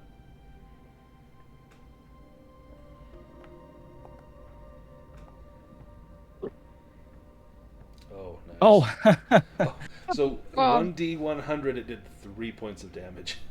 that what? is You relatively cut a little difficult. pinky finger off. Yeah, that's disappointing. It's too cute. I didn't have the heart. You What pulled about the shot. what about Cap? What are you doing? So does so Ace has the Heart of Tiberius Yep. now, but does Ezra still like have that ability or that part in her? So we could just kill Ezra now and take her to the doctor, but Ace is now healed because the tumor's out of her, so we don't really need Ezra anymore. Yeah, you kind of, your best ending is going to be to side with Dr. Schlossman, isn't Right. it? Because of your agenda. Right. So what do? You see this sweet, peaceful moment between Ezra and Ace as they commune over the crystal. Or you can get all his research and you don't need the doctor. Anyway, it doesn't matter. Yeah, because I was thinking, like, whichever way we go, if we end up don't going with the Yeah. doctor, it's really just a setback for me. Like, Yeah. it's still You're- gonna happen. Yeah, you're almost neutral. It's just a question about how quickly it happens and how much it is. How much is it all you and how much is it shared? I guess. And yeah, do you want the credit for this discovery or just be, Oh, that's striking the small nerve, isn't it? name It's on the paper that just says, it's and the also, credit. I know. Roger Seller. I like the whole reason I've kept my research secret is because I fear that someone is gonna steal my ideas and my data. So whichever way we go, I mean, it's really just a minor setback for me. So which way Yep. do you go right now? No pressure. Right. No pressure on this crucial plot direction.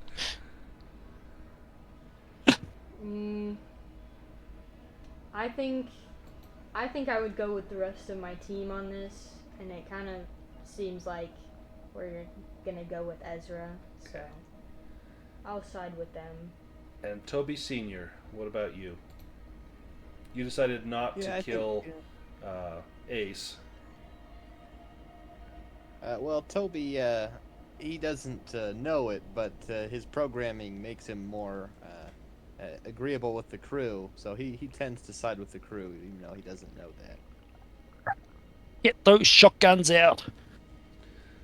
As you guys hover over the smart bot, just filling it with buckshot and hacking at it with the laser cutter, just tearing it to shreds, Ezra says, "Let's get off of this rock.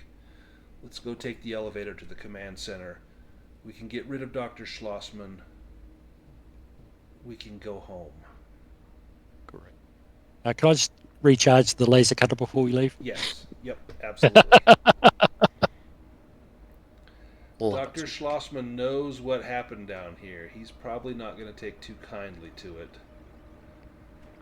Anything else Yeah. you want to do before you head to the command center? Can we make some?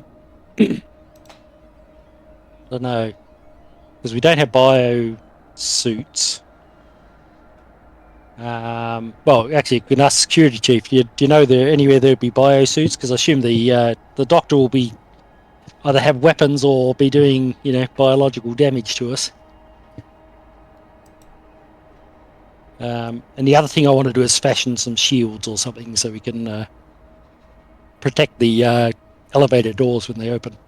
So there, give me a industrial or mechanical repair roll. That'd be an intellect roll Yep. to find material you could use as shields. That's an excellent idea. Jury rigging, maybe? Yeah, or jury rigging.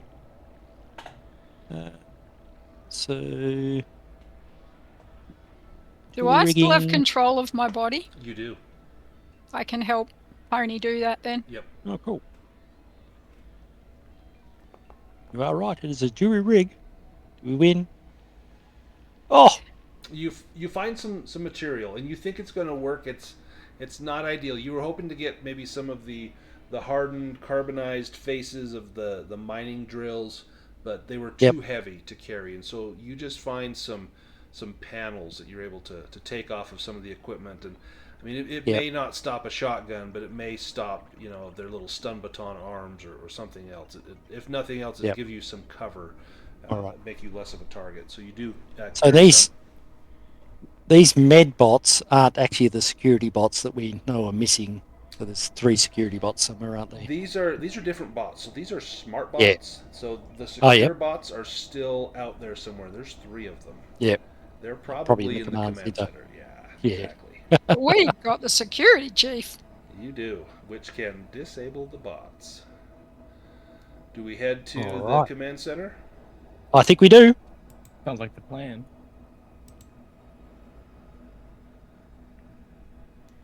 All right.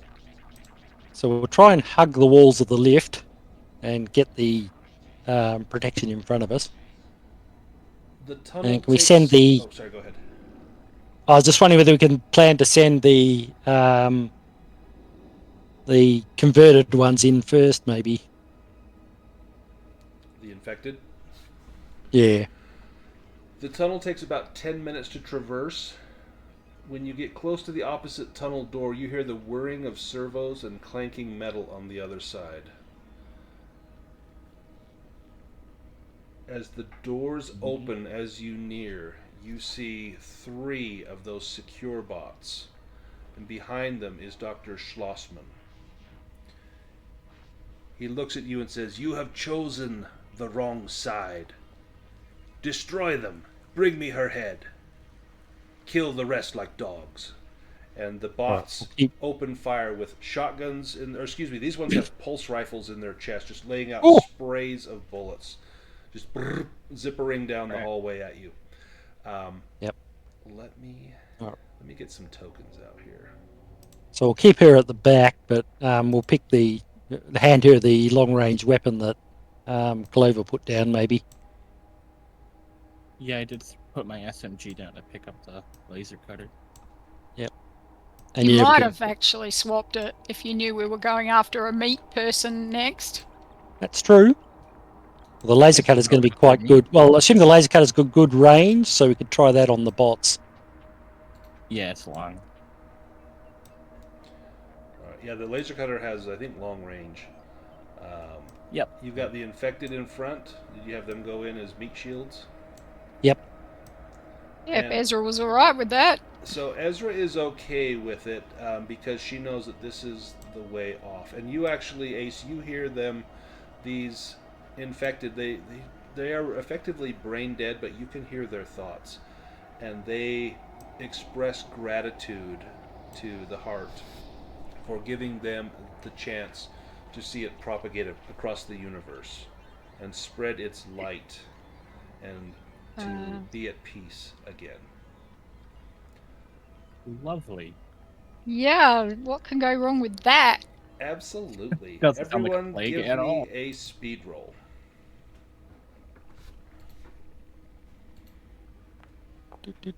Oh boy. Oh, critical for somebody. Speedy. Oh wow, Come that's on. a lot of failure. But at least we got a critical.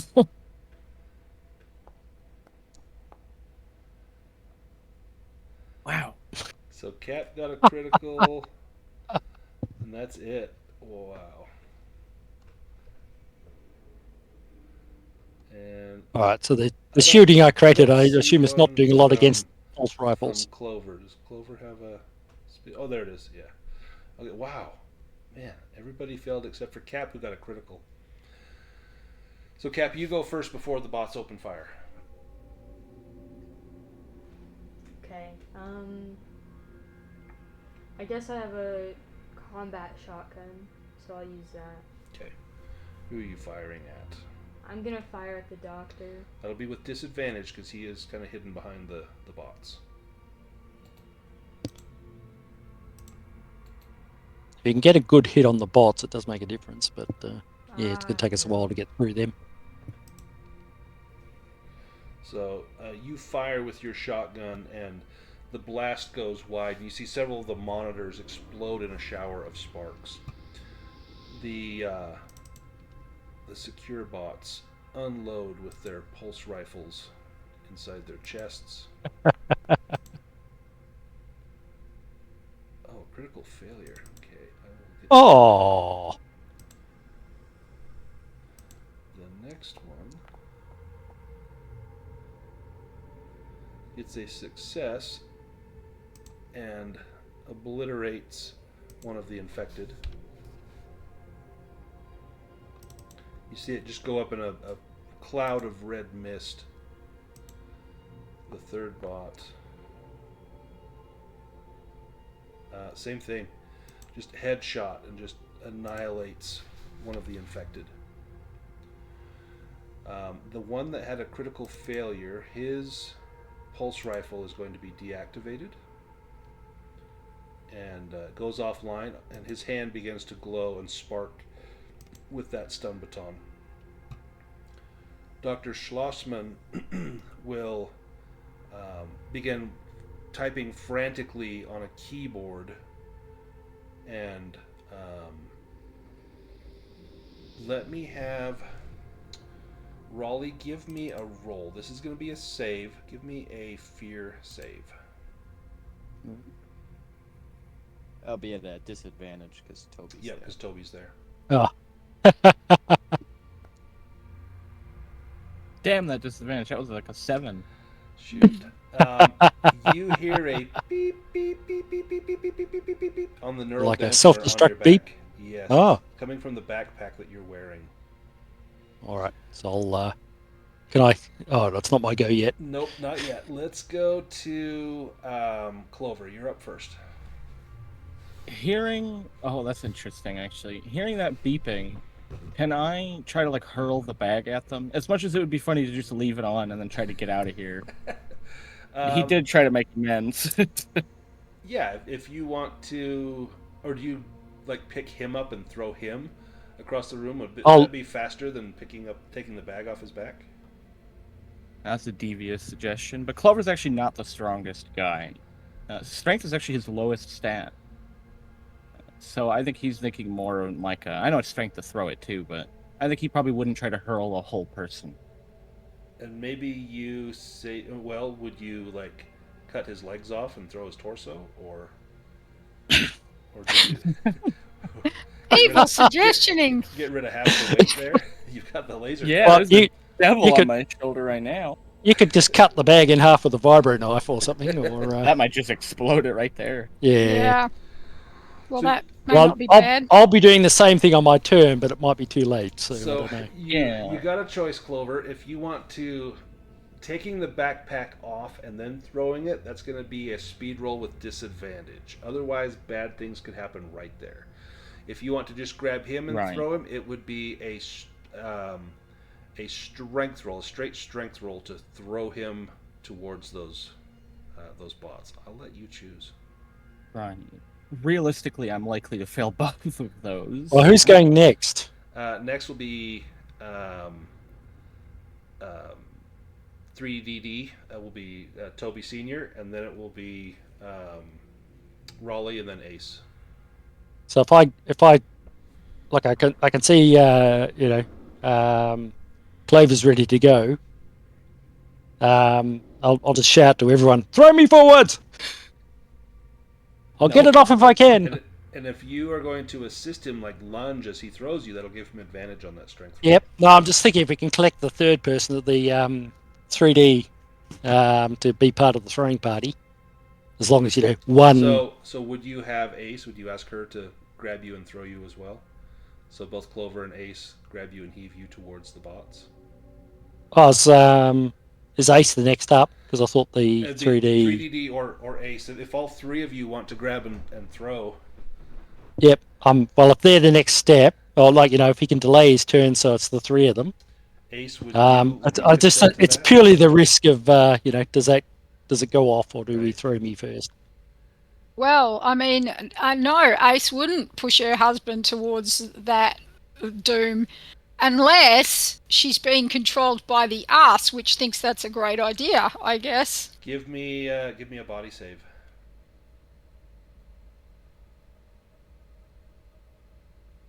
Well, I've asked for it. Yeah. Yeah. I just don't do. I don't do what I'm told just because you tell me. Yeah, the us says, why would you throw away something that means so much to you? Oh. I'm not going to help.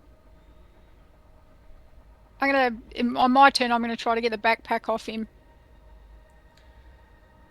Either that or I go with him. Clover and 3DD, what do? You go to grab Raleigh and throw him, and you see Ace kind of saying no and trying to pull the pack off.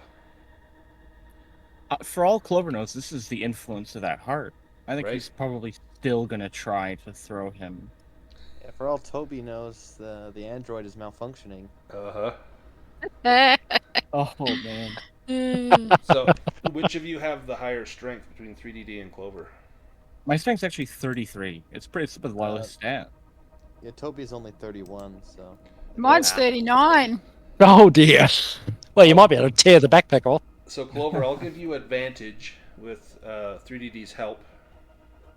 Well, let's say I'm not going to try and keep the backpack on, so if you rip it off the back of me, you can get it off, I guess. So then, yeah, that was the speed roll with a disadvantage, right? To trying to get the pack off. Yeah, so if you want to try and get the pack off, if you just want to grab him and throw him with 3DD's help, it'll be a strength roll with advantage.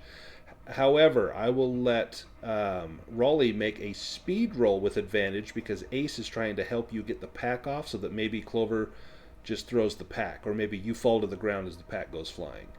So it's going to be a strength roll from Clover with advantage and a speed roll from Raleigh with advantage. Advantage. And you can both succeed, you can both fail. Okay. Hey, succeed! So you're able to slip out. Okay. Clover, you grab Raleigh and the backpack and go to heave them, and Ace, you wrench with all your strength, and you manage to partially dislocate Raleigh's shoulder, but you get it out of the backpack as the pack flies across the room. The doctor's eyes go wide, and there's a loud, eruptive blast. And when the smoke clears, 2 of the bots are down. Ooh, nice. This bot will fire its pulse rifle.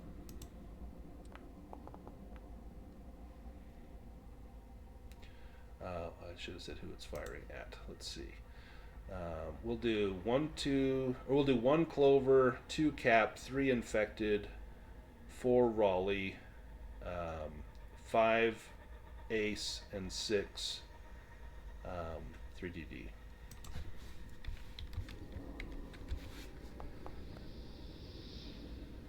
Three is the infected.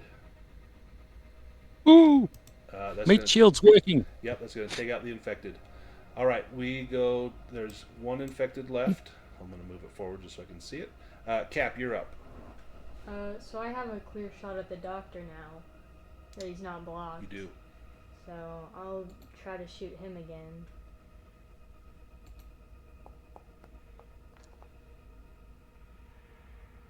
Oh, Nice. Great shot. Wow.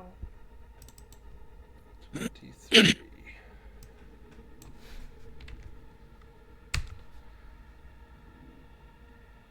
He spins around as the blast takes him in the shoulder, and he falls down to the ground. And you hear him crying out, "Oh my God, my God!" Oh!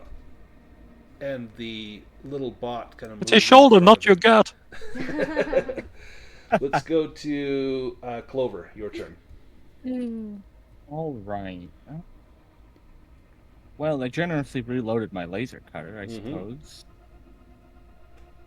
And I don't perceive the doctor as an immediate threat, which may be a mistake. However... Oh, even if I had added firearms to that, that would not have been enough. Oh, dang. And the laser blast goes wide and just severs a huge computer console in half. 3DD, you're up. Yeah, I will, seeing this other android, I'm gonna come up and try and, Other android? What are you talking about? Excuse me, this android that, well, there are 2 androids here. Oh, that's true. Yeah, You're just not there's one of them. me. It's just not.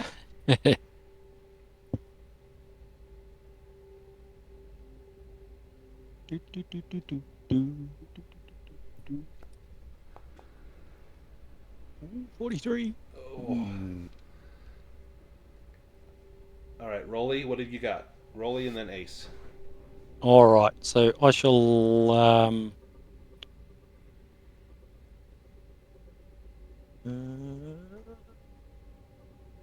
Just trying to work out where I am. That doesn't matter anyway. So I'll just fire the shotgun.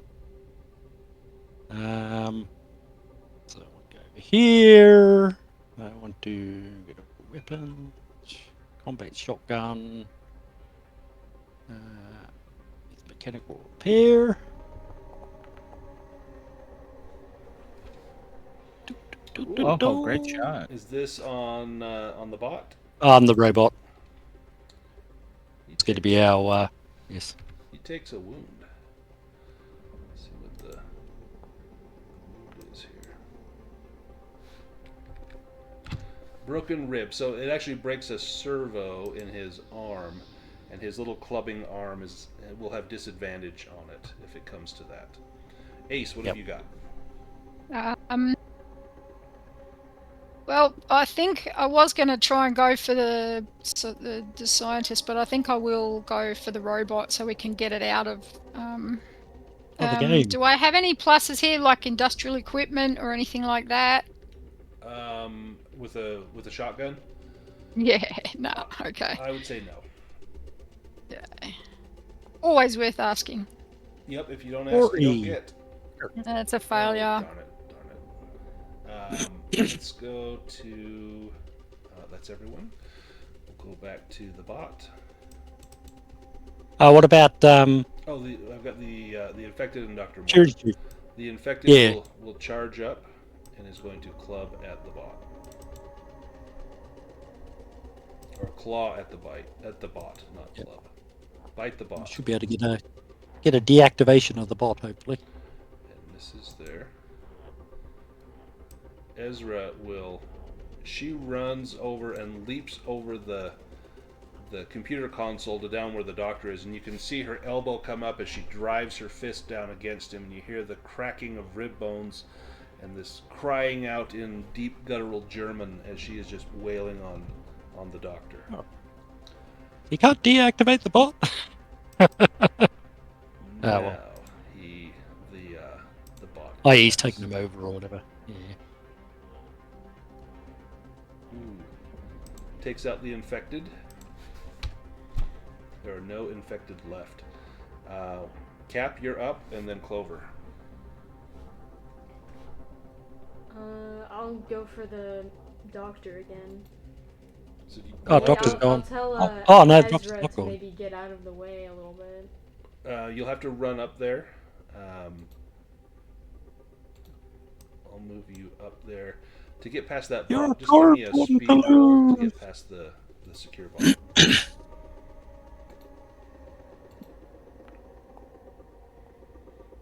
Oh, geez. Wow. Yeah, easily Bing, get bing, past bing. the secure bot. And if you want to get a shot on the doctor, you can. You can see his legs. There's unprotected. He doesn't need those. Yeah, Ezra is straddling his chest and just punching him in the face, but his legs are just kicking. You could shoot him in the leg and wound him pretty badly. Shove the shotgun into his groin. Right? Could I move around to the other side where I'm facing his head? Or his upper sure. body? And I'll shoot there. Woo. Point blank. Damn.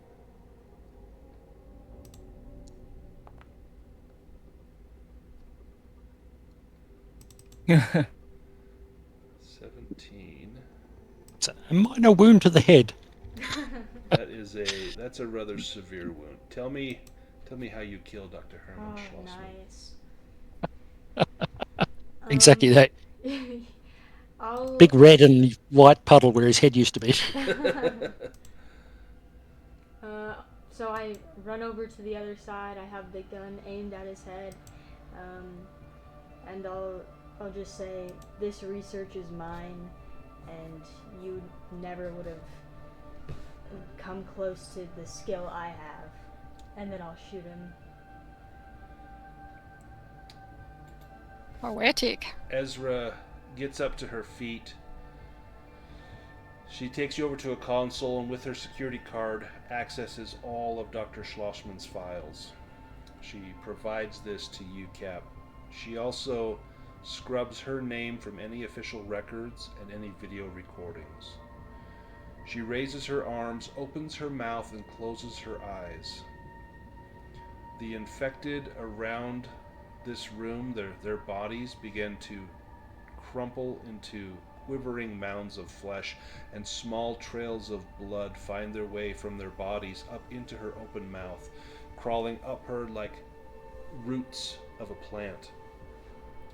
She then looks at each and every one of you and offers to remove the memory of this encounter using her powers. It will render you unconscious, but you will be able to convince your employers that whatever version of events you say transpired is true. They will not be able to withdraw this information from you because it will be removed from your brain, from your memories. You will have no recollection of what transpired here. Can I speak into our mind Yes. and say, we want to move across the universe? This is a violent universe at this time. Will it become a peaceful universe? And I would know if it was lying to me because it's me. Ezra looks at you and says, I cannot erase your mind because you are us. Mm-hmm. I would ask you to come with us. In 14 centuries, there will be peace in this area. We will be around to witness it. And she holds out her hand, almost asking for you to put your hand in hers. Will you I hold come my with hand us? out for Tony. Tony, you don't know take what her conversation's going on. She just is looking at Ezra, and then she I'll- holds out her I'll- hand to you. I'll take the hand. I'll take Ezra's hand. Ezra nods her head, and she looks at Tony. Tony, give me a body save. This is where it all goes horribly wrong.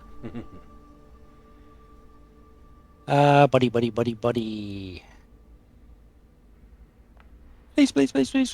Please. Oh! Your body is racked with pain and discomfort, and you hear the voice in your mind, Ace, that says, he must be cleansed before we can dwell within him.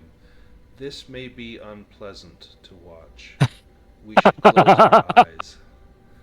It's okay, baby. It's okay, baby. It'll be okay. Everyone else, you see Rolly go up and hold Ace's hand and Ezra's hand. You see him drop to his knees, and he begins to vomit out black bile. And huge gouts of this black bile. And you see his eyes bulging in his head as though they're ready to burst from their sockets. And then he slumps down to the ground, laying in that black bile. The room begins to grow dark. And just before you all lose consciousness, you see Rolly, his eyes open, a smile on his face as he rises up to his feet. Cap, Clover, 3DD, you awaken and believe that you were confronted by the doctor who you believe to have been responsible for the quarantine on Tiberius Station. All of the data here at the station reflects that. There is no record of a security chief being here in the station at all. You have no memory of her because she never existed in your minds. You gather together in the docking bay where you left your shuttle and find that it has been repaired. You also have no memory of Ace and Raleigh because they never existed in your mind as well. With the information from the station intact, You make your way back to the CS Galaxia. Your version of the events is accepted by the government. You receive your contract pay in full. The heart of Tiberius and the events at Tiberius Station forever live on, but not in your memories. Ace and Raleigh, you have become astral. You traverse the vastness of space as a consciousness, without physical form. You see worlds dawn and worlds end. You witness the birth and death of stars, violent in each and every way. You have memories of what transpired on Tiberius. It was just one home among many. And as you pass the eons, you continue to search for peace and happiness, and one day find it. And that's the end of the Heart of Tiberius. Oh, that's so cool. Let's do a quick epilogue. So 1 year from now, Clover, where are you and what are you doing? I think the sad truth is this is all he really knows. He's probably just still doing the same job, being sent to some horribly dangerous planet, and or mining space base. Yeah, you wouldn't know any different. You completed a job and now you're back to doing another job. For some reason, you've got auto debits from your account to someone named Tony Roller, and you have no idea where that money's going. And you follow up with with your bank, and they tell you that there's no information of a Tony Roller in their system, and they quickly cancel all those transactions as being fraudulent. What about that? Is a good ending, right? What about Cap? What are you doing? Well, I would hope by now that I've completed my research and I've been able to combine human and alien DNA. Well, the downside is your memory of what you discovered on Tiberius was lost. All of that research. However, late one night you make a discovery. The missing bit of base pair that you needed to mesh human DNA polymerase with alien DNA, and it comes to you. And you try to think of a name for this discovery, and the name that keeps popping into your head for no reason whatsoever is Tiberius. 3DD, 1 year from now, where are you and what are you doing? Yeah, so that was a pretty good ending, but I'm just wondering, I was thinking 3DD would probably be concerned that this this android here was getting up to something, and hearing that his memory was going to be wiped. Would he have been able to upload all those files to like a cloud or something? I was wondering if you would do this. Give me a body save with advantage to be able to do this.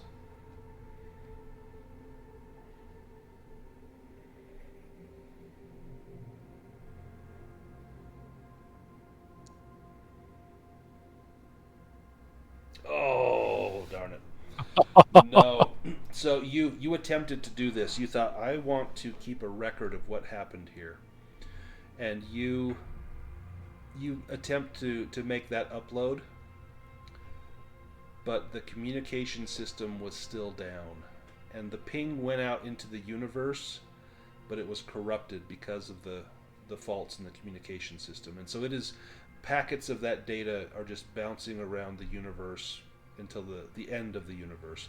In fact, at some point, Ace and Raleigh probably encounter this packet of data about someone named Toby Sr., and you remember, and you smile as you think about his beautiful green eyes. And the fact that he thought he was a real boy. He thought he was real.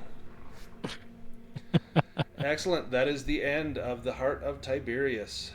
Oh, thank you. So yeah, I hope you guys had fun. That was I love the ending that you guys chose. I think that was very, very cool. So cool. Any questions about the scenario? Any comments or anything to add before I end the video? No, I think we had a feeling for both ways it could end at the end there, and I'm very happy with the one we chose. Yeah, definitely had had the two-edged sword there. Yeah. Had you gone the other way, Ezra most likely would have been killed, and the heart would have been taken and stripped for research. But Cap would have been had found the answer to what you were looking for, and everyone else would have been incredibly rich. Yeah, it was a win-win for me either way. Gee, wait, so he wasn't. I expected the scientist to be like the true evil and just betray us immediately. No, so he was speaking the truth, and he actually would have gone along with it. The downside is that Ace, you would have died after about 18 months as more and more tumors began to appear inside your body. Oh my god. Jeez. So, yeah, I loved our romantic ending, so I'm Right? happy. Much, That was much better. great. Yeah. Awesome. Transcendence.